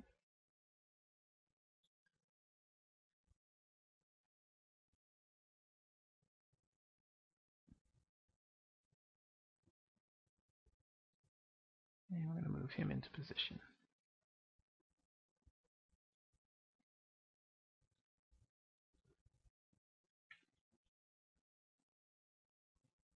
I'll rotate a little bit.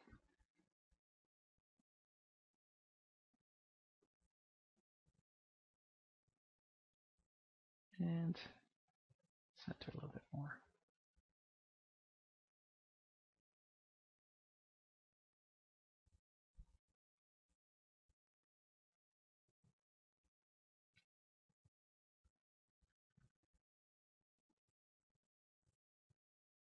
Let's make it a little longer. And rotate it up. We're going to duplicate. And we did that before. Actually, we'll just draw a new one. A little bit smaller.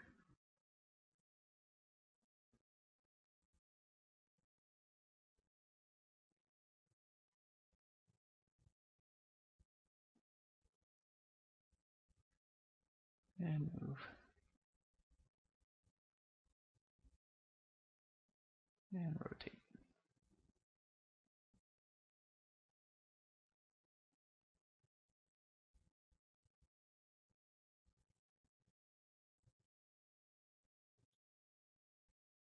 So we're going to grab our sculpting brushes now. So we're going to back to draw. We're going to grab our build up tool.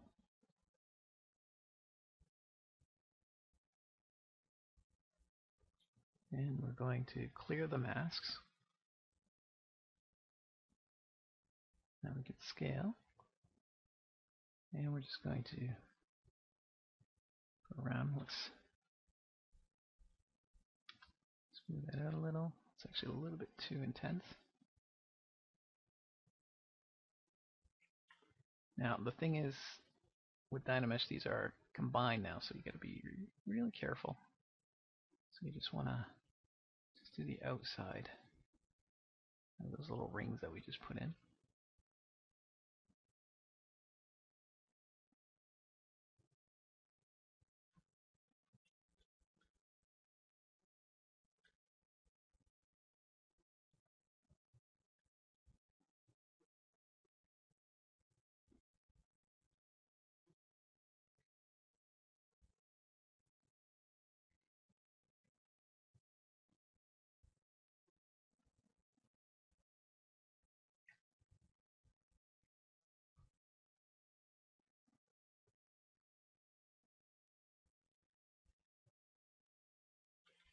And we'll grab our damn standard brush.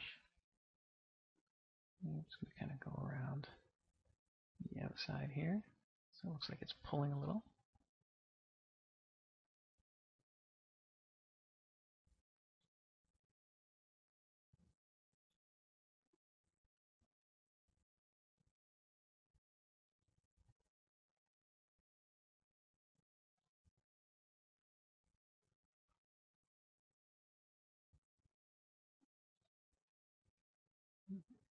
Intensity up a little.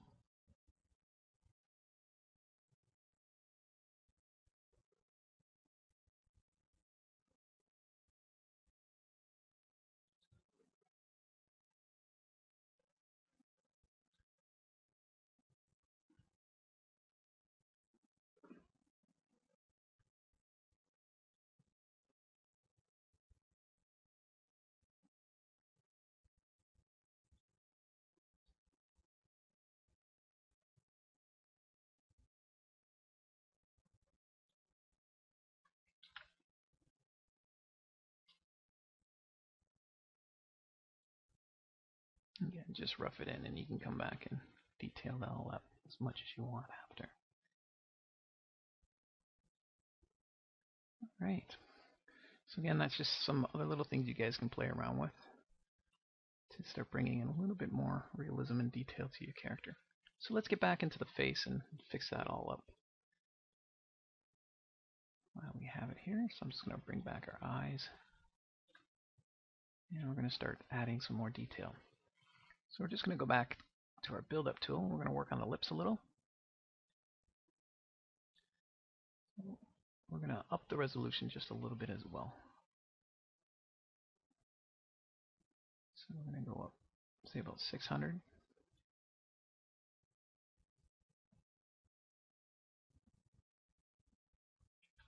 And we're going to pull up just the top part of the lip a little bit more.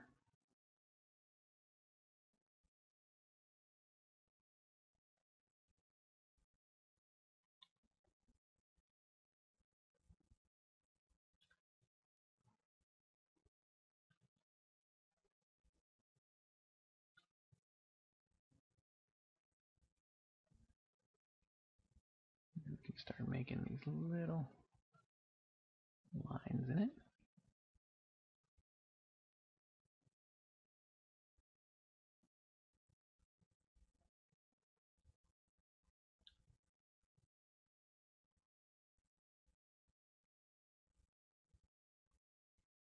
Boost up the resolution a little bit more as well, because we want to start putting in finer detail.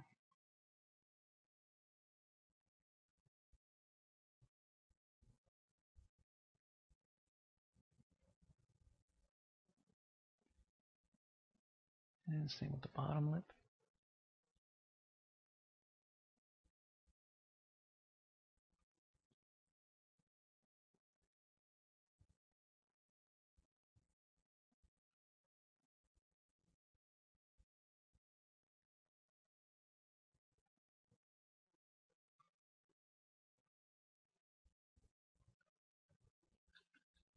Turn down the intensity on your smooth a bit.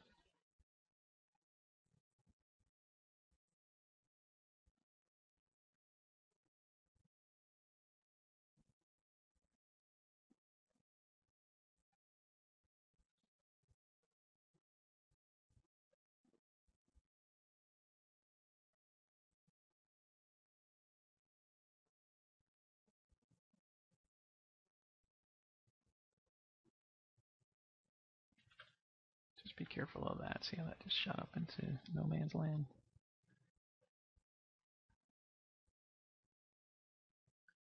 And there you go. So again, the lips look a little better. So we're going to work underneath the eye a bit now. So using the same brush, we're just going to hold our Alt. And we're going to start making some more defined wrinkles. I'm going to come right down and follow that edge.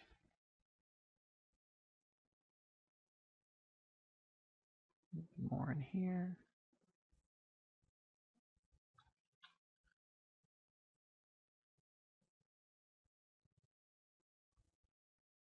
Down in here. Just kind of crisscrossing. We're going to use a new tool that's going to help us give a nice skin look in a minute. Now instead of going in geometry, we can start pulling out just a little. Turn down your intensity to about 6.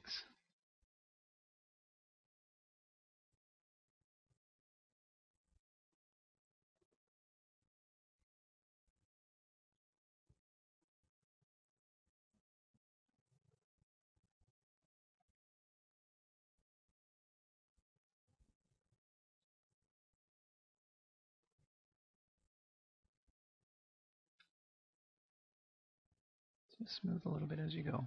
You just want to build up subtle little differences to break up the smoothness of the skin that we have going.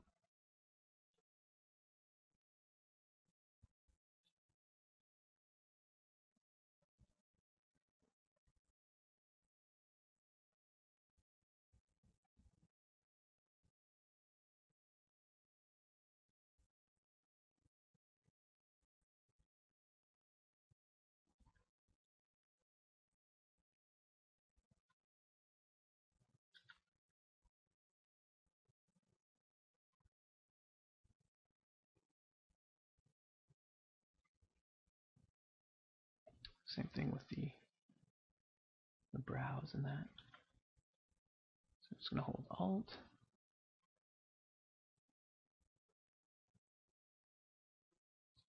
some more defined, old, wrinkly. So wherever you put like a line that's digging into the face, you want to just bring a little bit out on the opposite side, and that really gives a nice look.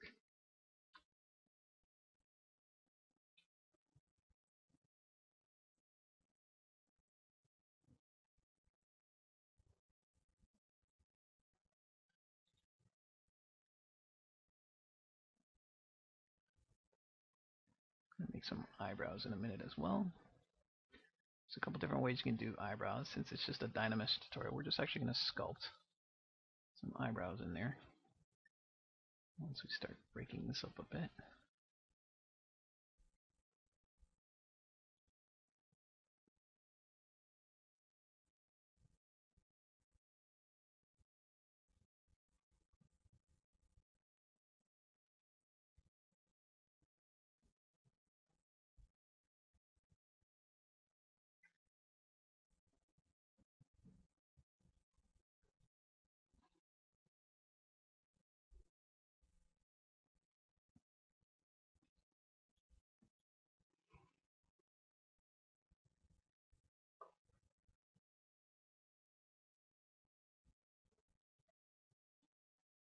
You don't want to go too much more than that. You want to still have it subtle, but just, you know how skin on the elderly has a little bit more of a paper wrinkly look. You really want to try to get in there and do that. Just break up the smoothness of our skin is what's going to add a lot more life to this character.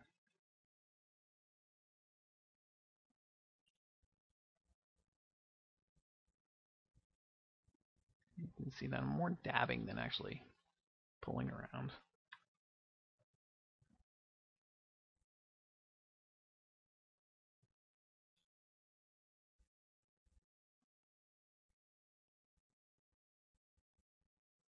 We usually have a vein that kind of comes up here.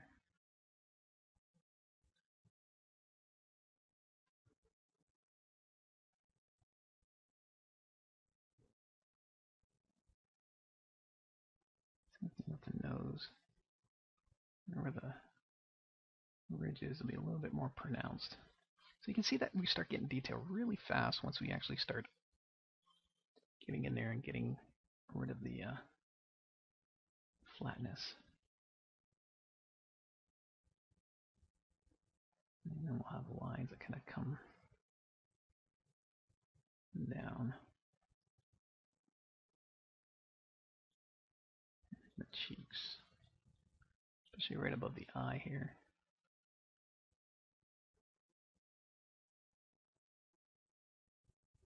A little bit in the nose.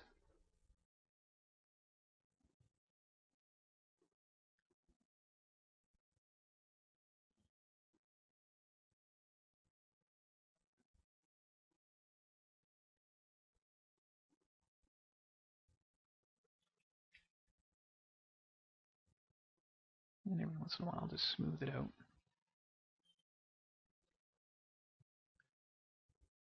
I'm going to go underneath the lips here and bring that out a bit more. And I'm just going to add a little bit, kind of following the shape that we already have there.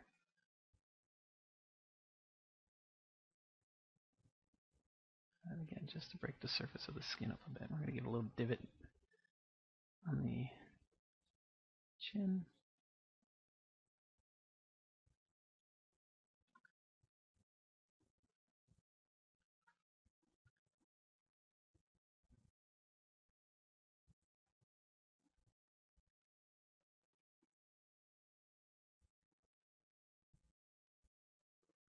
Turn down your intensity down a little bit more.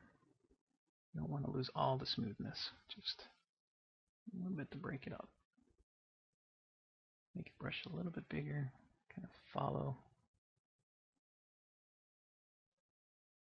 the contours that you set up for the muscles under the skin.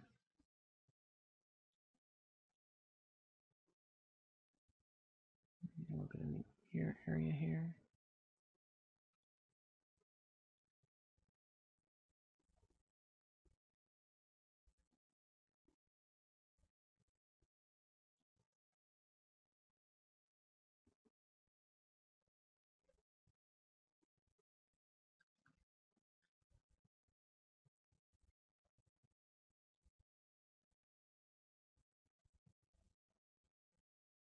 She's starting to look more and more like she's got old wrinkly skin.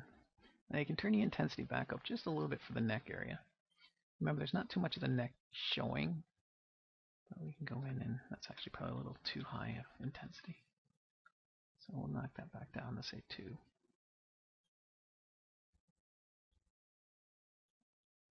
And just start crisscrossing underneath there as we work our way up.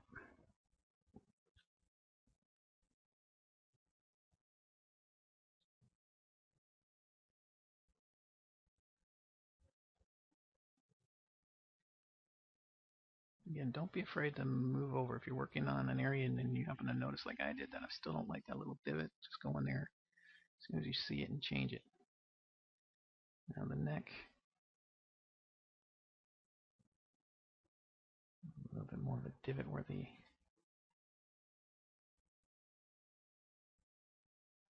neck meets the back and the side of the head.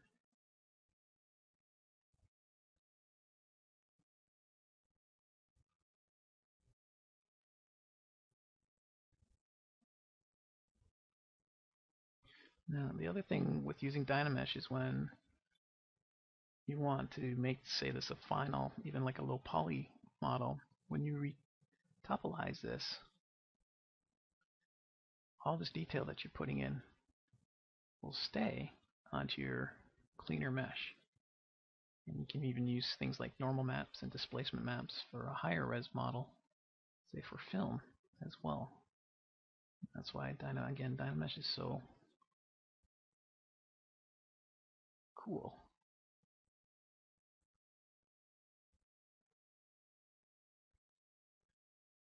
I'm just going behind the ear a little bit here, just making sure that we got a little bit more of a nice little transition between that and the skull.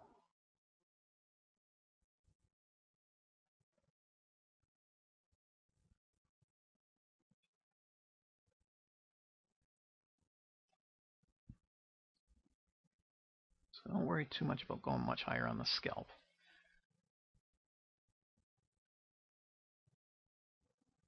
Once we have everything else done, we'll do some hair sculpting before we finish. Alright, now let's show you a new tool here. So basically what we're doing is just kind of breaking up the skin, right? So there's a tool that we can use that kind of gives us a little bit more of a skin look to start off with. So if we just grab, you can probably even just use your clay brush. We're going to go to alpha. We're going to find where it says alpha 56 or 57. Most of the time I use 56.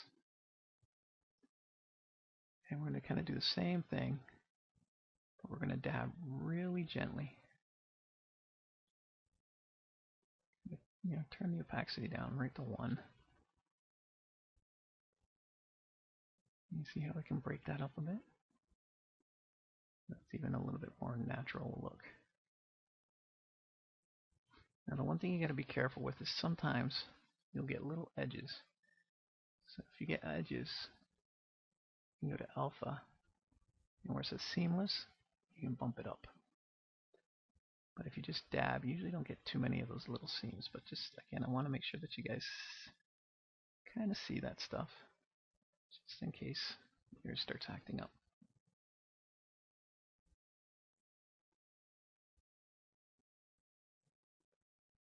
So just like in a real person, the thinner the skin, the less lines you'll have.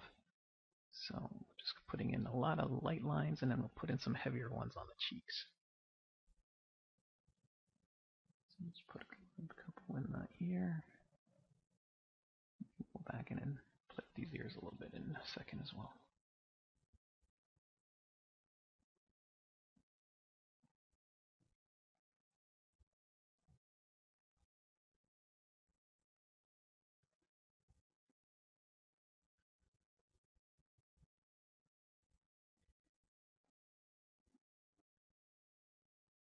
You see that little edge we're talking about? You can just go and smooth those out. I'm going to make our brush a little bit bigger. I'm going to drop the intensity up to 2 this time and just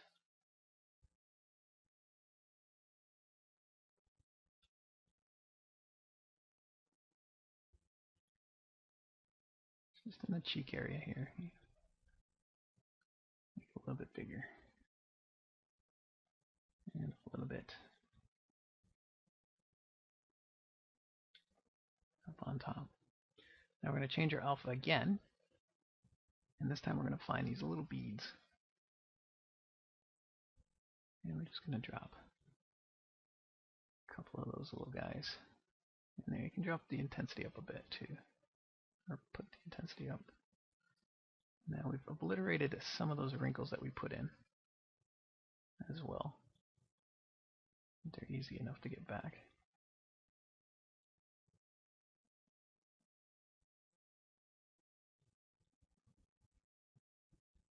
And this kind of just breaks up the skin a lot more for us. So we're going to turn our alpha off. And we're going to bring back just a couple of those wrinkles.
There we go. You see how it's starting to come back?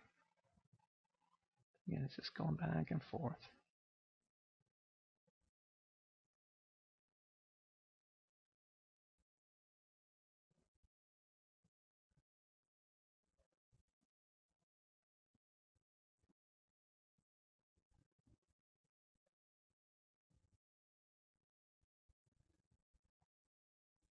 The other thing you can do is just get rid of your symmetry. And we start putting little dots and things in different areas of our.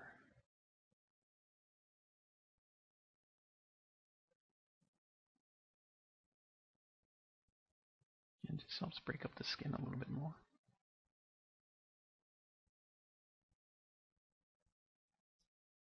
So now that we pretty much have our face done, like other than just more time sculpting and putting in detail, there's not really much that I do differently for my models other than just keep building up until I'm really happy with it, is we can put some eyebrows in. And eyebrows, again, are really simple to do. Pretty much do the exact same thing we're doing. You're just going to pick a spot to start. You're going to turn up your intensity. And you're just going to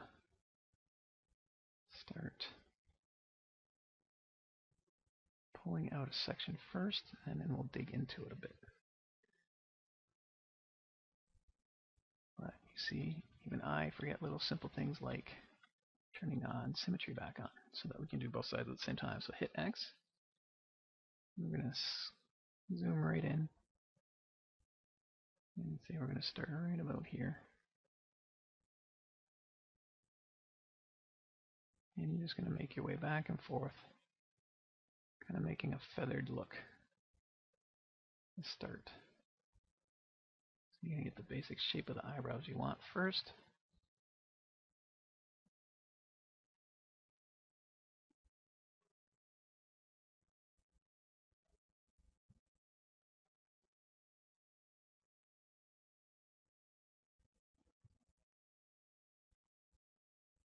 And once we have a basic shape, we can start digging in a little just to bring out, let's open up the intensity a bit more.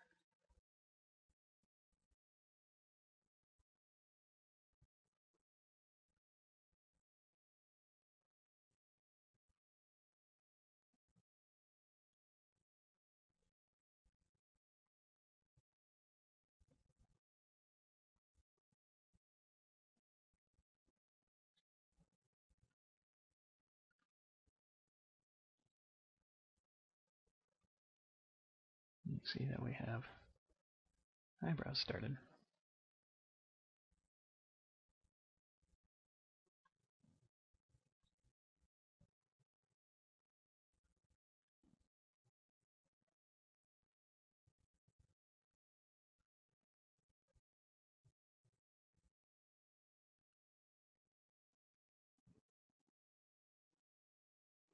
Now you can do eyebrows with fiber mesh as well, but that's more of a higher res type thing.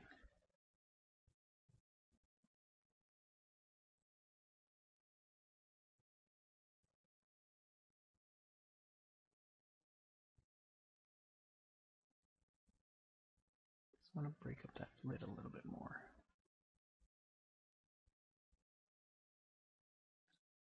And there we go. So that'll pretty much do it for this section. In the next section we'll work on the cloak a bit more and get everything ready for detailing that, which again isn't that hard. It's a cloak. We can put some texture. I'll show you some different tools you can do to break up the smoothness on the cloak and things like that. So we're almost done, guys, and we'll sculpt some hair soon too. So have fun, take care, and I'll talk to you soon.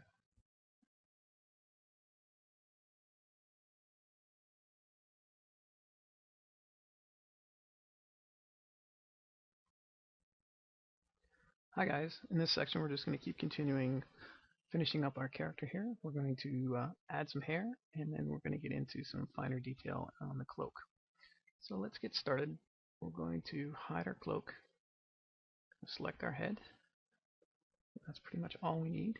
And we're going to do some masking for the hair.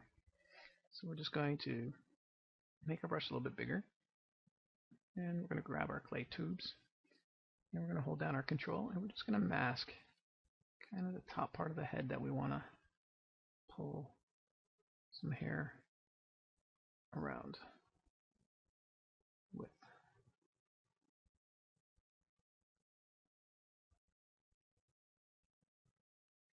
We don't have to worry too much about the back part of her head. We'll be pulling a little bit from the sides here. It's going to be stylized hair as well. So we're not going to get into any strands or anything like that. So we're just going to reverse our mask.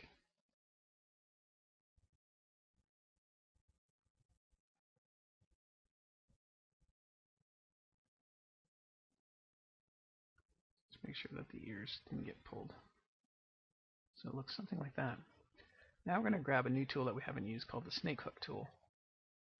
So we're going to go over, and we're going to find it's a funny shaped one. It's right here. And we're going to take off our mirror. Before we do that, we're just going to blur the mask just a little bit. So we're just going to hit our X button, and we're just going to pull.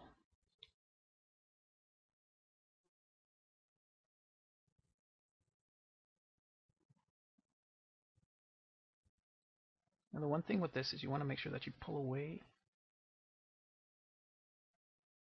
from the head a little bit, because you don't want your new hair sticking in there, sticking into the head. Every once in a while, just reshape it.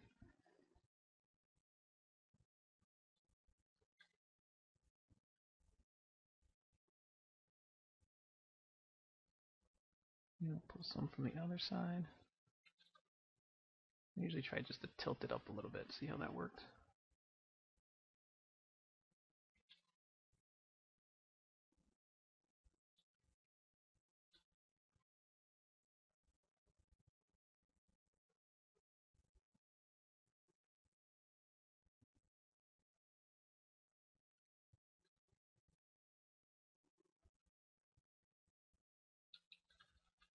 Takes some getting used to, but you can see you get some pretty decent results with it.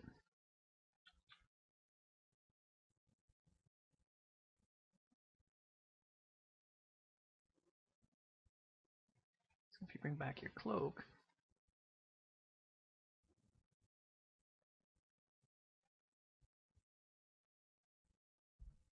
you can see that not looking too bad. Now there's some areas here I don't like that one.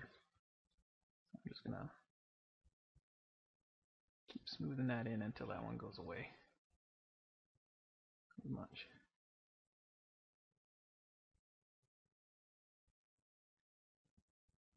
And then I'm going to grab my move tool.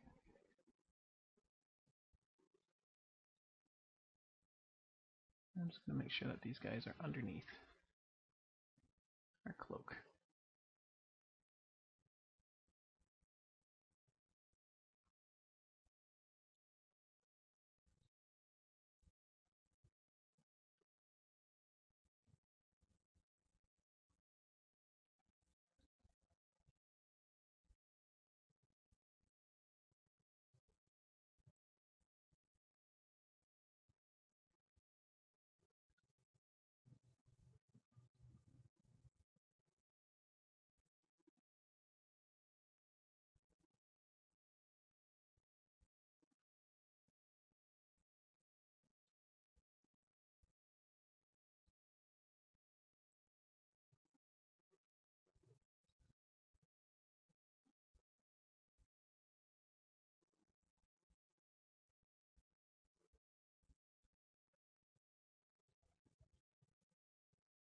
And we're going to make a few more.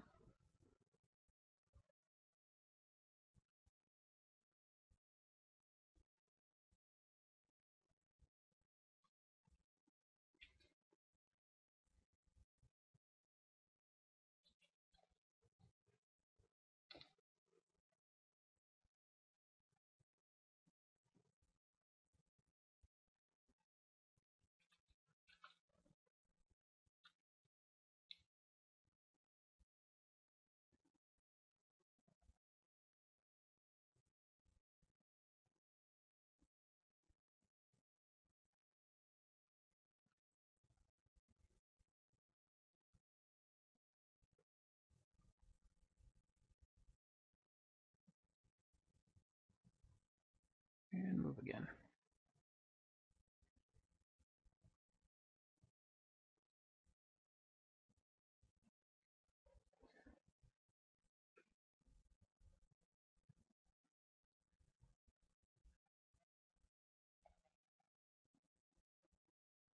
Just by doing a little bit of that, it still needs a lot more little strands in that, but you get a really neat cartoony look, and she's really starting to come together. So we're going to hide our cloak here, and we'll just work again just on these little strands that we got started here. You can see this one kind of pulled into the mask a little bit. We don't want that. So I'm just going to move that back up.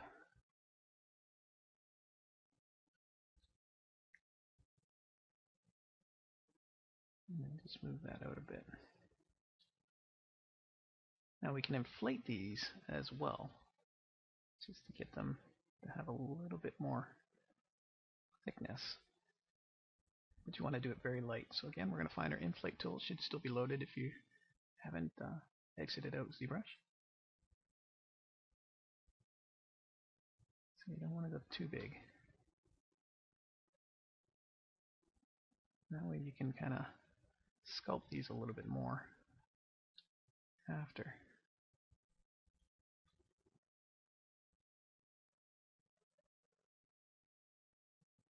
You can get rid of your masking now. We know where we're started. A little bit of a bevel up there. There we go. So we can just clear.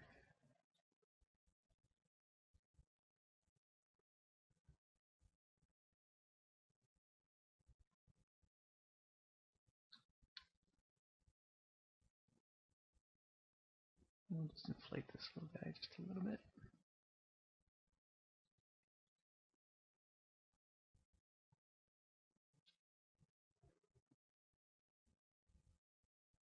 Now the other thing you want to be careful too when you're doing hair, you see how I just welded that by marking in the empty space? Don't want that for the hair. I want it to kind of stay separate. So I have a nice defined edge. So that's just, again, something else to be a little bit aware of when you're working. So we'll pull one or two more out, and then we'll sculpt it up a little bit more. So find your snake hook tool.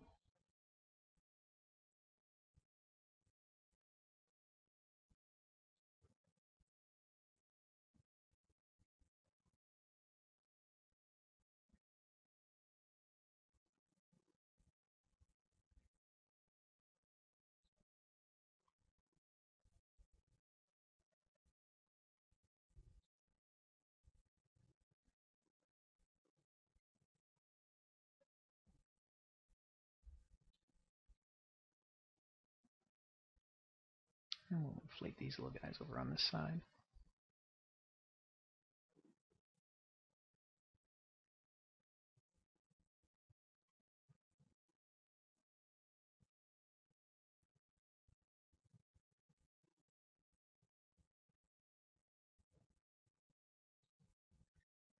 And we're going to grab our clay build-up tool.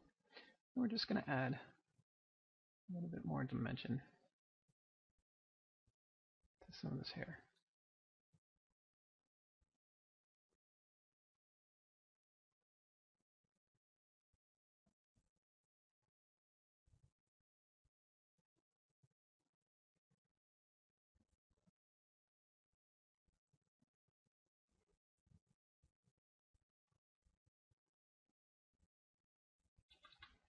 Now, if your tool is pushing in, just use the inflate tool again.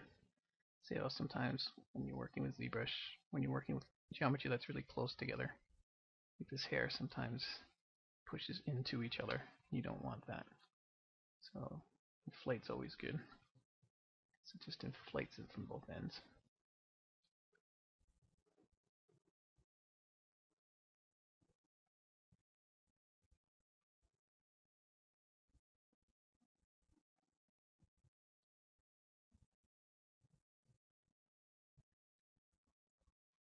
Okay, so bring back our cloak. Looking pretty cool. Grab your move tool.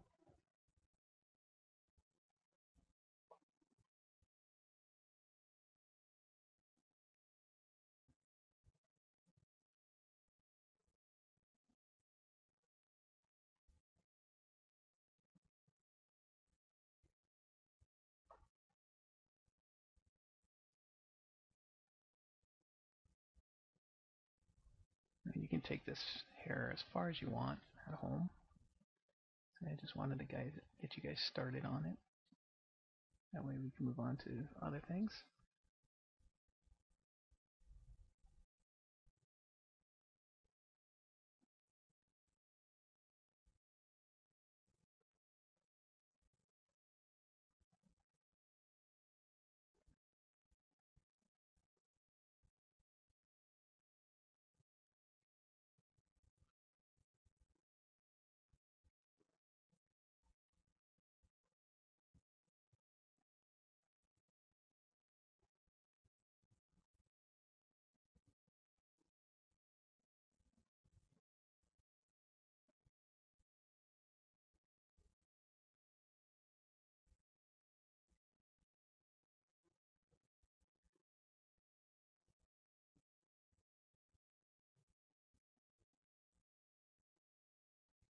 And we're going to grab our build up tool. And we're just going to build up little sections up in here.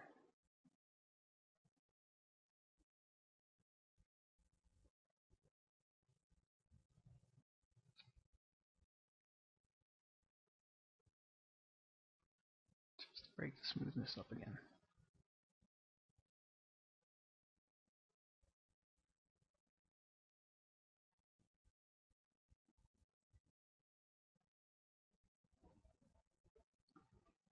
Alright, so we're going to scale down.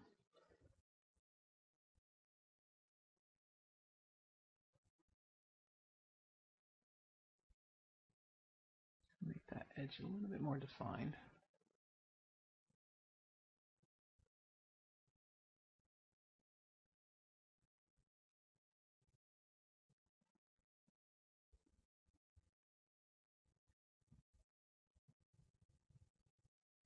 I'm going to move to a little bit more.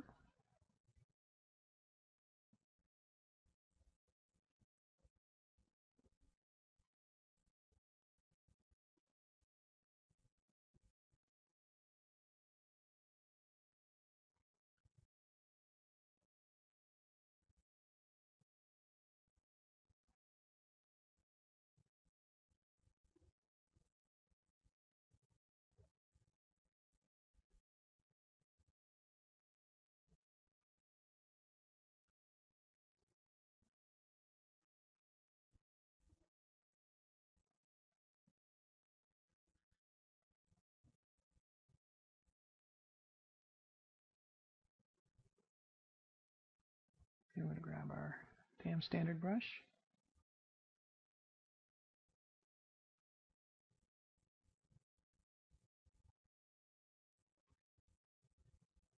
Increase the intensity just a little bit. I want to define those edges a little bit more. Like so. And that's pretty much how you can do stylized hair. Again, it needs a little bit more work than I do in the tutorial. But you guys can just go in there and, use some of the different brushes that you've had time to experiment with. Like polish, you can polish the one side here.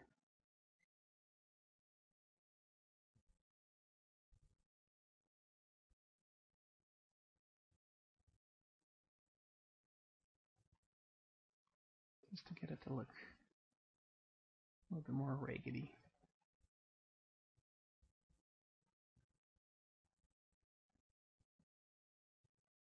And you can use your adaptive, trim dynamic.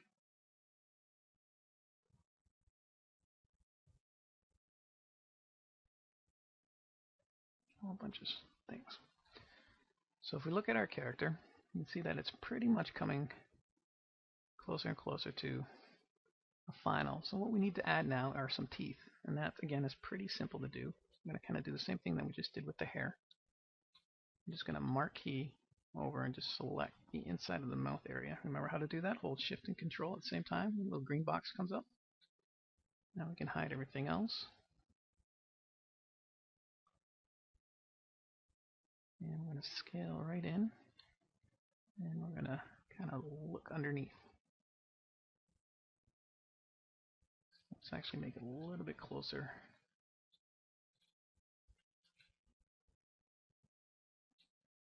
There, that's good.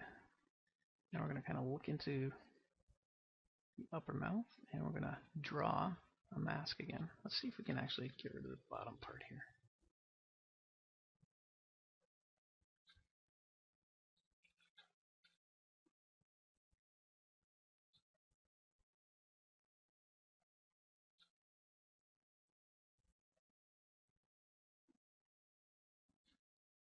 There, that's really good. Maybe a little too much still. Alright, we'll just take it like this. We'll come up from the top,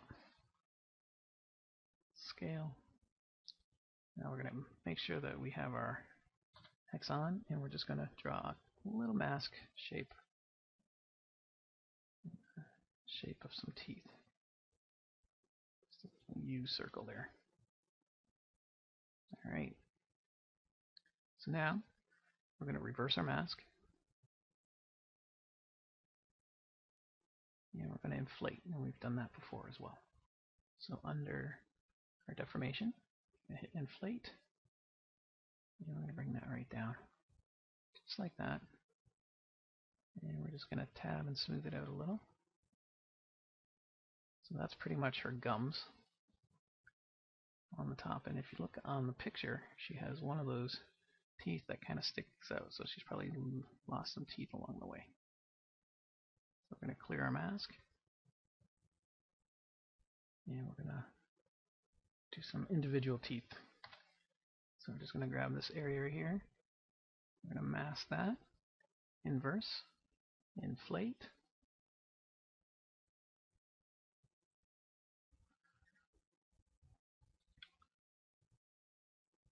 shift to smooth,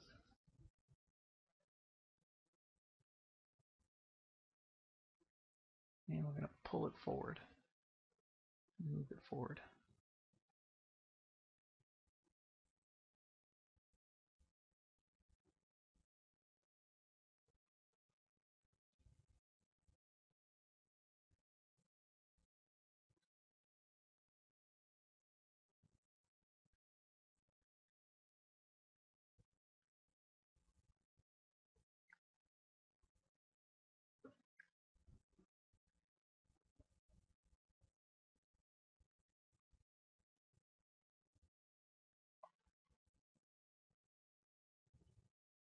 Now it's just shaping the tooth the way you want it.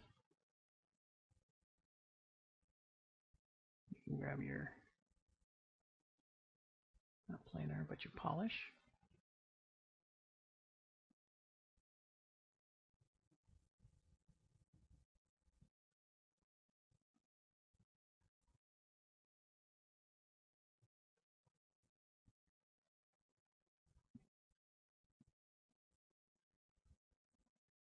can just draw a couple other teeth using our build-up. So let's say she's pretty much missing some of her front teeth. Let's bring this guy out.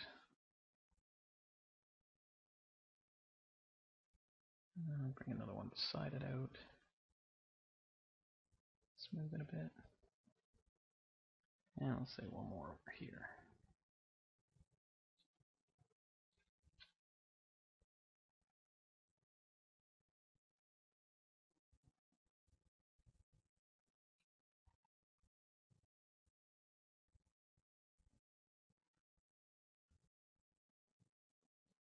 So I'm going to bring that main one down a bit.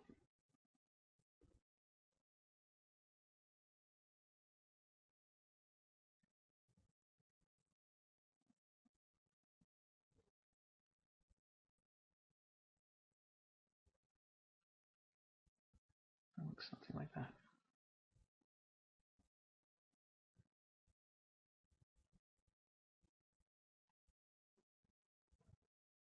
And you can do the same for the bottom as well if you want. Let's just marquee over the bottom area now.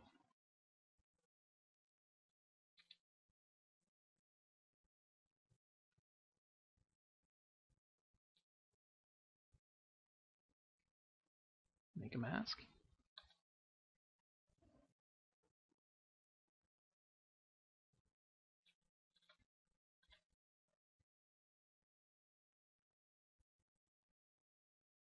Inverse. Inflate. Or you can try balloon inflate if you want to. Balloon inflate will kind of a little bit different shape, not too much though. And while you got a mask, you just move it up in the position a little bit better.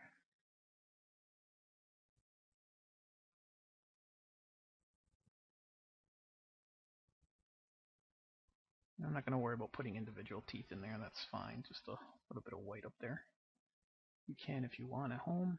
I'm just going to sharpen up the top here.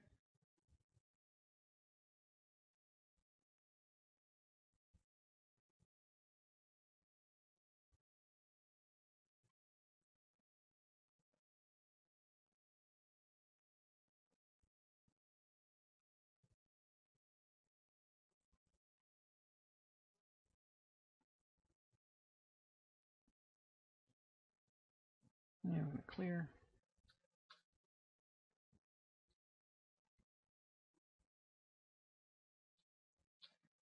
Bring back everybody.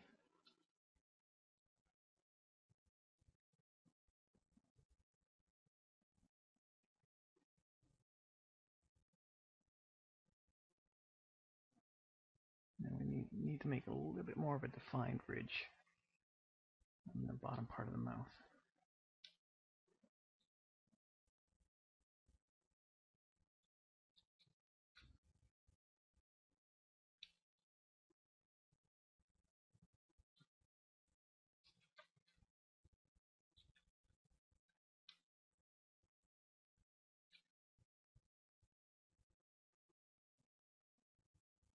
I'm just going to grab our DM standard.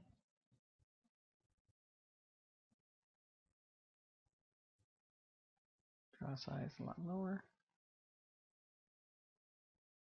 I'll bump up the power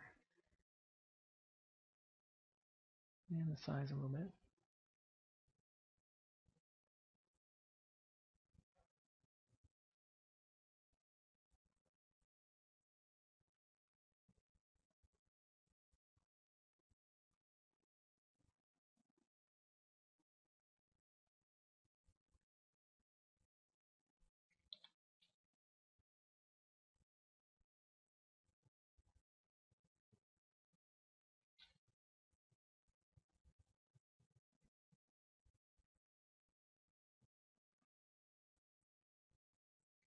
And there we have it. So again, you guys can play around and add as much detail to that as you want. And the last thing we're going to do for this section is we're going to make some pupils in her eyes so that she'll start having a little bit more characteristics. So that's really easy to do. You're just going to grab your eyes. Now if you have separate eyes, all you're going to do is you're just going to go down to where you see merge and just go merge down. You can see that they both become one. And you're also going to make sure that you hit Dynamesh just to make sure that it's turned into a Dynamesh as well, because I think it was just a regular piece of geometry before this section. So again, just merge and then hit Dynamesh. Make sure the resolution's up a little bit so that we can put some nice eyes in there as well. Now eyes are really easy to do for the most part. Again, we're going to use a lot of masking. Remember I said at the beginning of this tutorial we're using a lot of masking. So we're going to make our brush probably about around 30 or so. Now we're not going to duplicate or mirror it. So we're going to hold down our shift. We're going to make sure that our masking comes up. And we're just going to put it on the side here. So we're going to get a nice look like that. And then on the other eye, same size. Make sure that they kind of look alike. And we're going to reverse our mask again. So again, a lot of doing the same little techniques back and forth now. We're going to go inflate balloon, and we're going to pull it inwards just a little. So it looks something like that. So it might actually be a little bit much, so we're just going to smooth it out a little. So it looks like that.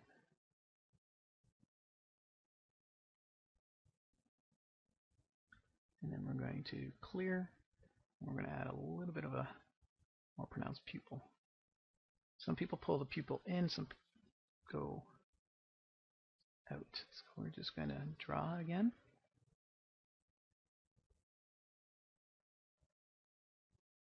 Make sure they're about the same size. Inverse. This time we're just going to inflate in quite a ways.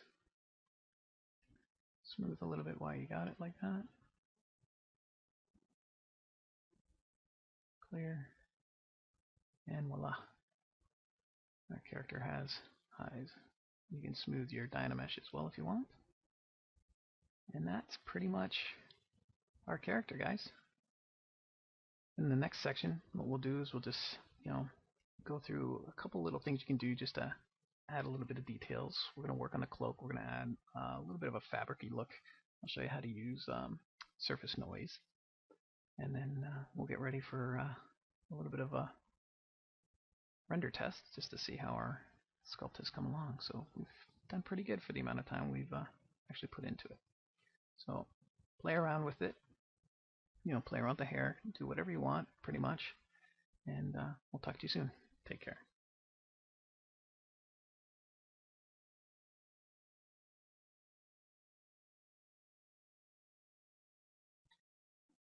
Hi everyone, and welcome to the last section of the Dynamesh tutorial. In this section we're just going to finish off our model that we've been working on for the last couple hours, and we're going to just do a little bit with the cloak. I'm just going to go through some other options that we have over in our toolbox here on surface so that we can kind of add a little bit more of a cloth look. And then once that's done, we can get into another plugin called Transpose Master just to put them in a little bit of a pose, just to kind of finish up, and we'll do a little bit of BPR rendering as well. So hopefully we'll be able to fit it all in this section. So what I want to do is just kind of hide everything else other than our cloak. So we're just going to select our cloak here. Just hide everybody else. Just going to hit F the frame, and you can see I've been playing around a little bit already. So a really cool little plugin that we have here is called Surface Noise. And we're just going to find our Surface tab on our right hand toolbox. And there's a couple different ways you can go about using it. If you want, you can just hit Noise. And you can see that it pops up right away. And you can hit Edit. And we can hit Delete. So I'm just going to delete the noise that I have there. So it looks something very similar to that. Now, this is the first box that we can play around with. And you can go in there and you can scale it up, and you can see that it just kind of gets a little bit more bumpy. And you can play with the strength. they're very useful. So I usually just add just a little bit, and you can go into your offsets and your angles and things like that to get different variations. Now once you're happy with it, you're just going to hit OK. And the other thing that we can do is ZBrush has some built-in ones. So we can go up and hit Lightbox, Noisemaker, and this pops up. And depending on what surface you're working on, like right now we're working on a cloak. See, we can add different surfaces. And all depending on what kind of look you're looking for. Now the really cool thing about this is you can use masking as well. Say I only wanted to mask just the main part of the cloak, not the seam or anything like that. You can mask it out and use that. But for the most part, unless I'm doing a wall or that, I don't really touch too much of this. I usually use, I'm just going to go and hide this and just hit delete again into where you see noise plugin. And that brings up another little pop-up window. So you can see that we have checkers, brick, and you can see that it lays it down. Sorry for the clicking here. Can't move the viewport around when I'm in this window. It has a little bit more uniformity than the other ones did. So you have your scale here, so you can just bring it down a little. Lots of different things you can do. Lots of different patterns as well. So just go through and find the ones that you like.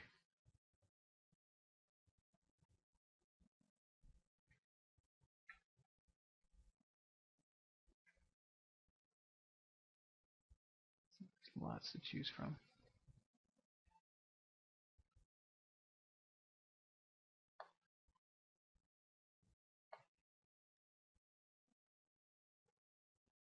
This is the one I used before, the tiles. So again, I'm going to scale them down. Maybe not quite that much. And I'm going to hit OK. And once you hit OK from the window that was on the left, we can go back into our frame viewport here. And we can play with the strength and the scale as well. So we're going to make it a little bit smaller than it was. And we can turn our strength up a bit. And once you're happy with that, you're going to hit apply. You're going to hit OK. Now it's still not applied to the mesh. It still hasn't actually dug into there.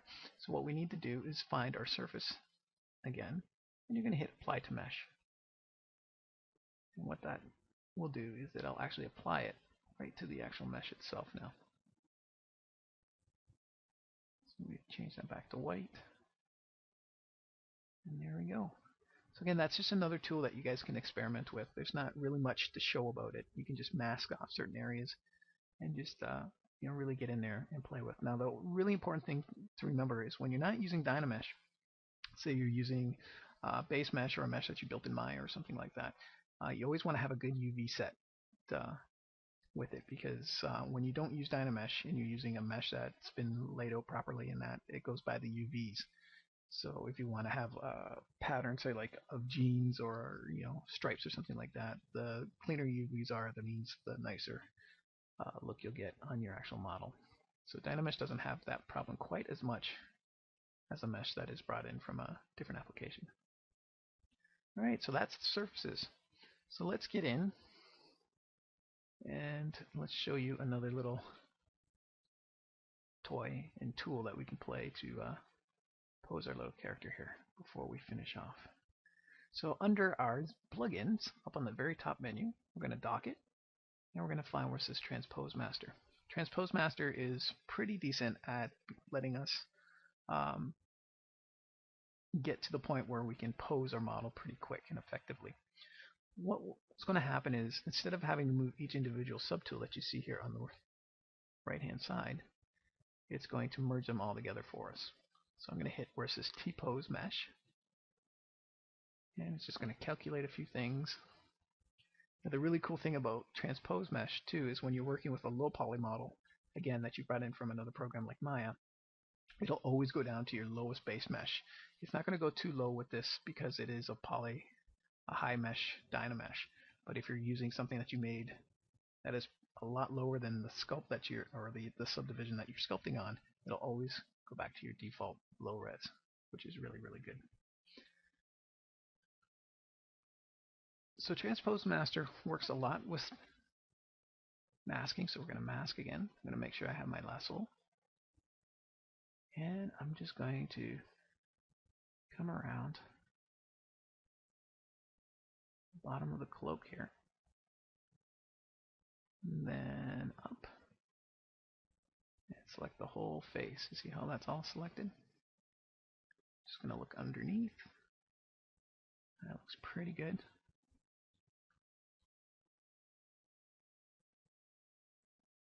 And I'm going to reverse it. So I'm going to go back into my masking. Inverse. I'm going to scale in just a little bit. I'm going to grab my brush tool again. When I want to mask, my pen, and I hit X. Make my brush a little bit smaller.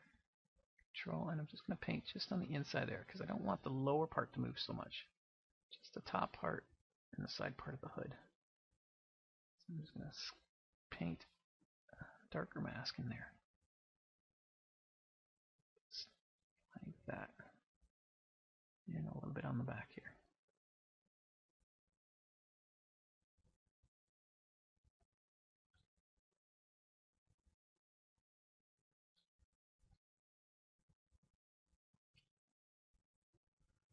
I'm going to inverse. I'm going to paint this out as well. So it can be a little tricky sometimes when you got areas that are folded on top of each other a little bit, but for the most part, again, it's a pretty easy tool like that. So when we're going to move and rotate our head, we want to have the area masked out that you don't want to move. So I don't want the bottom part of our hoodie here to move at all. I'm going to grab my rotate, or select my rotate button, and we're going to bring up. We're going to center first, right down the middle. We're going to select off our symmetry, and I'm going to grab the middle circle. I'm just going to hover over it, and I'm going to left mouse. And you see how our head's turning a little bit? So I'm going to turn it a little bit to our right. Then I'm going to move around. I'm going to drag my manipulator over again, and I'm going to just push it down a little bit. See how I have a little pulling in the back? Don't worry about that. We can smooth that out after.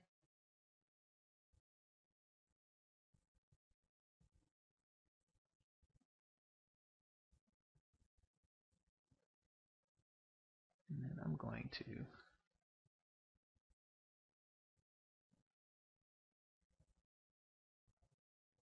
tilt this way a little bit as well.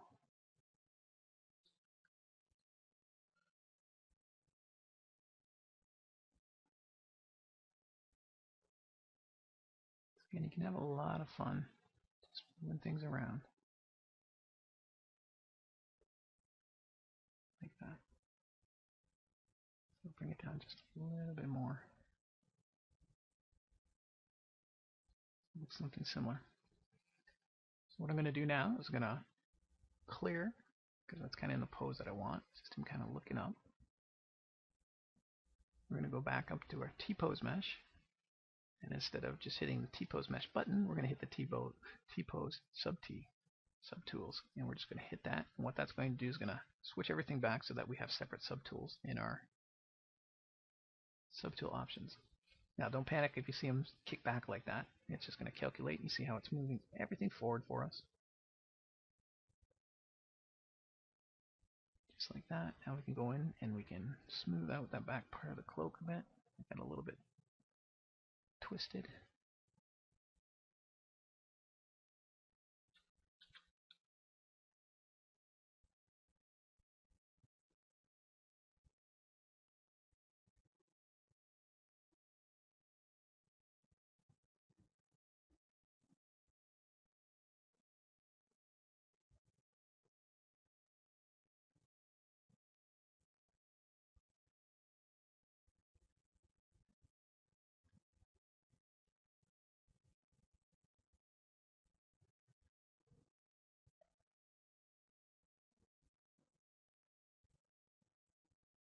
And there we go, we have a bit of a pose. Now that we have a bit of a pose, you want to go in there and sculpt a little bit more of an expression, right? You want to have kind of a finished product. This whole little project that we've been working on. So I'm going to select my face now. I'm going to grab my move tool. And we're going to turn the intensity down a little bit. And just like our original concept that we have here, his right eye, which is on our left side, is a little bit squinted compared to his other one. So we're going to grab his eye. So I'm just going to hide the hood. And I'm just going to slowly bring this one down. I want to keep the natural shape of the eye a bit. Just kind of squinting with this eye a bit.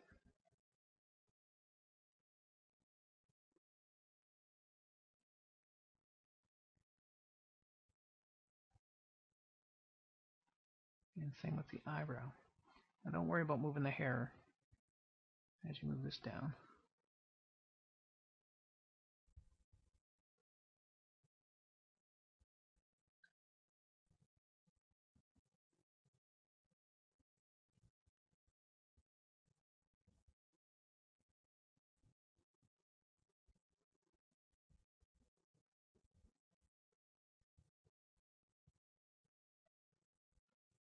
Like that.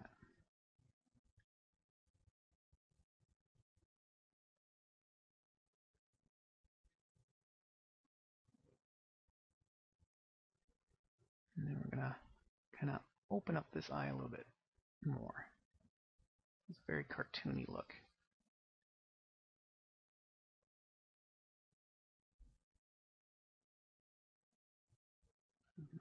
Pull out more.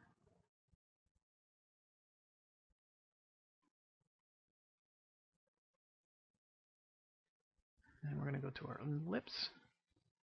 And we're going to pull it back. Kind of like a little sinister smirk.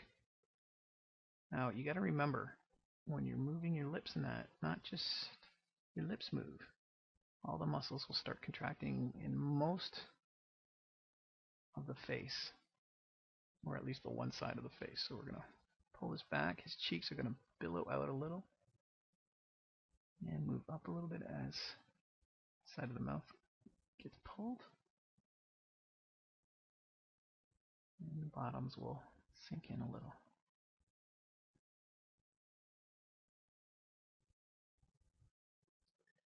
The nostril will flare a bit.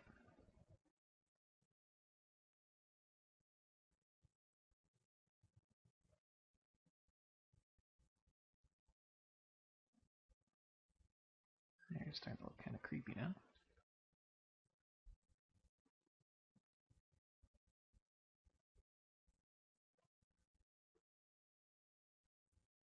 I'm just fixing the neck area that got pulled when we twisted a little bit.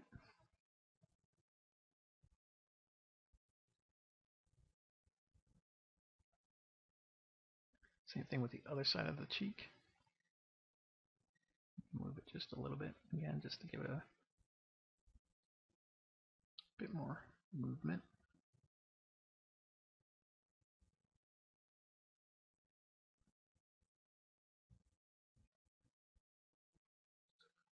And there you go. So we can bring back everybody now. And we can scale down. And there you go. There's our finished tutorial sculpt. So what I'm going to do now is I'm just going to save this. And we'll call it part 6. And I'm going to open up a file that I spent just a little bit more time posing and just refining. It actually looks pretty close to this one, so it's not a lot more work. And we'll get into just some basic rendering so you guys can get a decent render of your work. So I'm just going to find my pose, Kurt.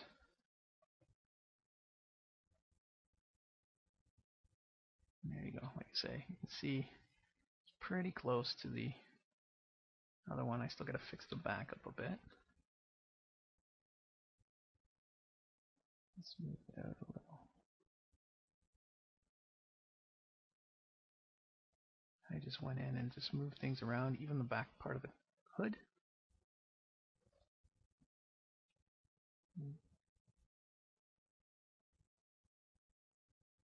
Pretty much exactly the same.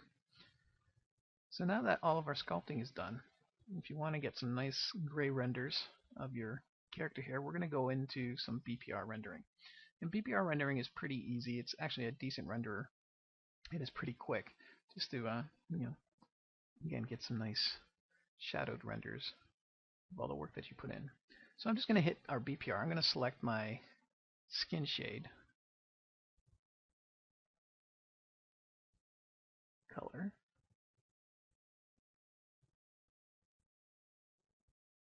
It's usually around here somewhere. There it is. Oh, oh. There it is. Right there. And we're just going to do one right off the bat with the default settings.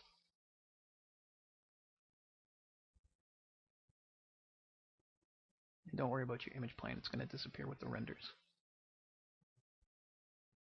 So you can see it's not bad. It's a little blown out with the intensity of the white and that. So what we can do is we can just adjust that a little bit as well. So I'm going to go to my toolbox here, and I'm just going to select all my brushes on the same time. That way all the same look and material is on everybody. And we're going to go and we're going to bring down our gray a little bit.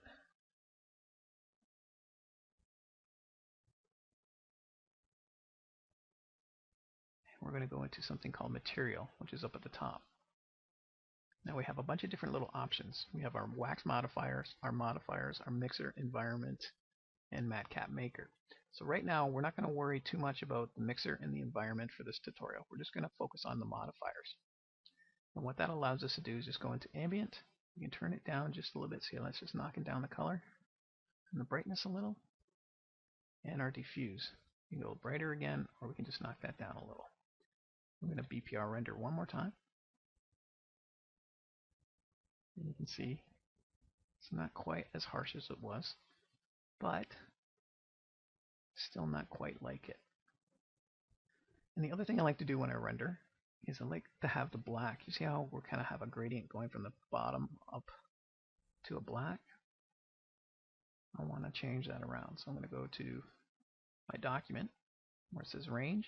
I'm going to lighten it up a bit. And then I'm going to center. I'm going to change it so that it's going in the opposite direction. See how we have darker on the bottom now?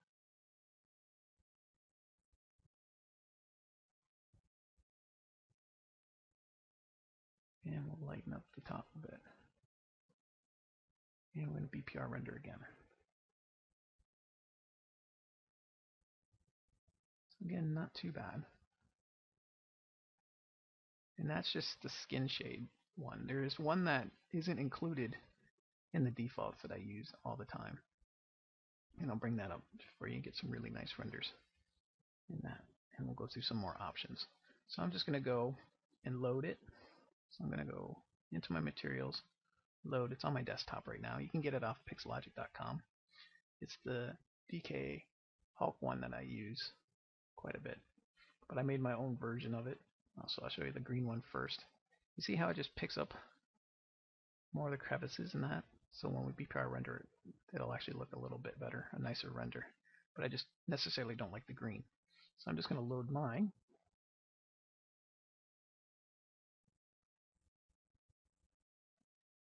This is one I've modified a little bit, so it's a little bit grayer. And I'll BPR render it again.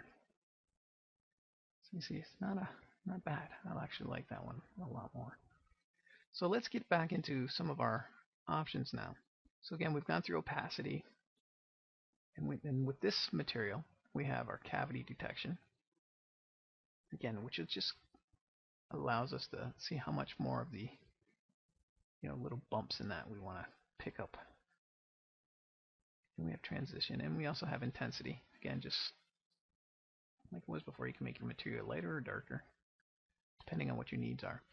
Now, if you're using the green one, say you really like this material and you want to render it, what I basically did with the green one that I showed you real quick was just played with the monochromatic settings. You see how it just kind of changes so you can get a material that looks a little bit similar to mine. See, there's a nice gray one. You can BPR render it again. So let's very cool. And I don't usually use too much of any of the other settings for the most part. I'll play around every once in a while with saturation and its intensity, but for the most part I'll just play with the monochromatic and the intensity. So most of my stuff is done in grayscale because I'm primarily a modeler now. And the other thing I want to show you guys is a couple more options for the actual BPR render itself. So again, we're going to go up to our top menu. We're going to find our render button. We're going to dock it. You see that we have a bunch of different options. We have our render properties, which go into how many detail maps we want. We have our smooth normals, our draw micro mesh, which we haven't touched, so we won't worry about that. But here we have our shadows selected, so that's why we're getting shadows in our BPR. We have our ambient occlusion, which we can click on. Again, it's just a little bit better lighting, and our subsurface scattering. So this will take a tad bit longer to render, but it'll look a little bit cleaner, not by much, but you'll hopefully notice a little bit difference.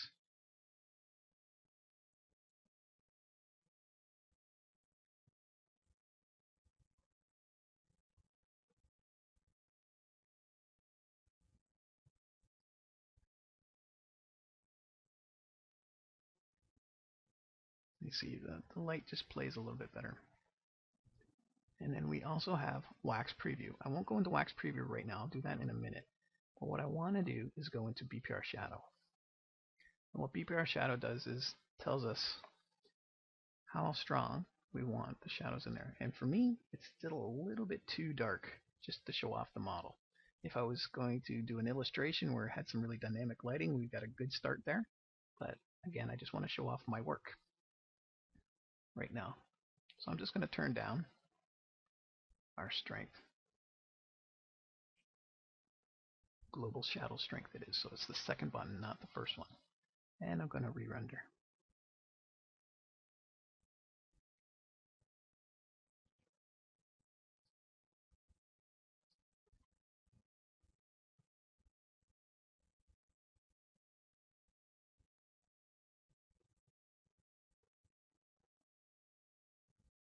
So you can see that it lightened it up just a little bit. So we can lighten it up a little bit more.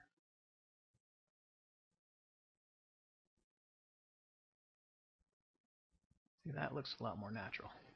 That's what I like there. So again, just a lot of different things you can play with. Now, the one thing that I'm starting to use a lot more, especially with the skin tones and things like that when I have a full model, not just a Dynamesh model, is wax preview. So I'm just going to select it. And what that's going to allow me to do is give it a little bit more of almost like a candle. You know how a candle has a little bit luminescence to it? So I'm just going to knock down the preview just a little bit. And there's also another setting up in our light area as well that we can play around with. I think that was up there. Oh, maybe they moved it in 4.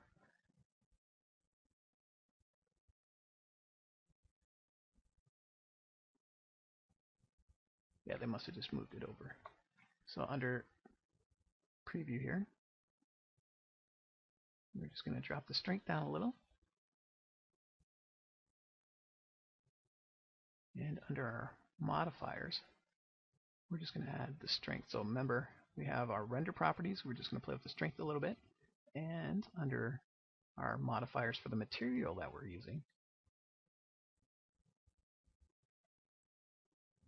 we're going to find where it said wax preview.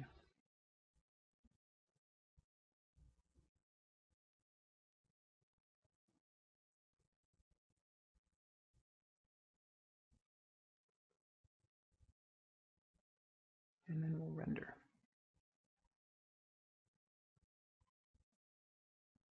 So you see how it has just a little bit of a softer look from where we started. I'm just going to undock some of this stuff here. So under wax modifiers, strength of 18. Now if I bump it all the way up, you'll really see a difference. You can even see it in the viewport. So again, it's a really useful tool, especially when you get a little bit more familiar with it, to get some really nice, skin shades and things like that. But I'm usually not using it too much, just for gray renders. So I'm going to knock it back down.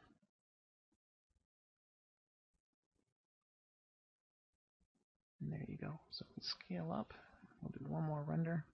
You can even drop your floor in there. So we're going to put on our perspective. If you haven't already, see how that changed a little bit. And drop our floor in there. Scale down just a little.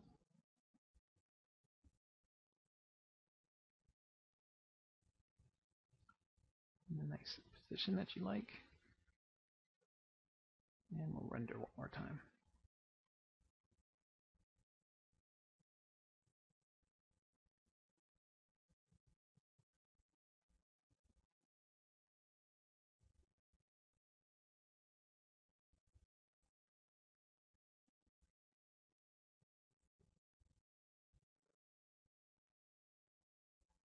So you can see that it takes a little bit longer to render with all the changes and settings that we played with. And there we go. So that'll do it for this tutorial, guys. I hope you guys learned a little bit. It's just the introductory to ZBrush for SimplyMaya. If this one does well, we have a couple more full projects that incorporate Maya, doing all the base meshes in Maya, and then coming into ZBrush for the sculpting, then going back into Maya for displacement maps and texturing and all that. Again, it all depends on how this one does. If the members are interested in it, and I hope you guys did well. So have fun. Take care.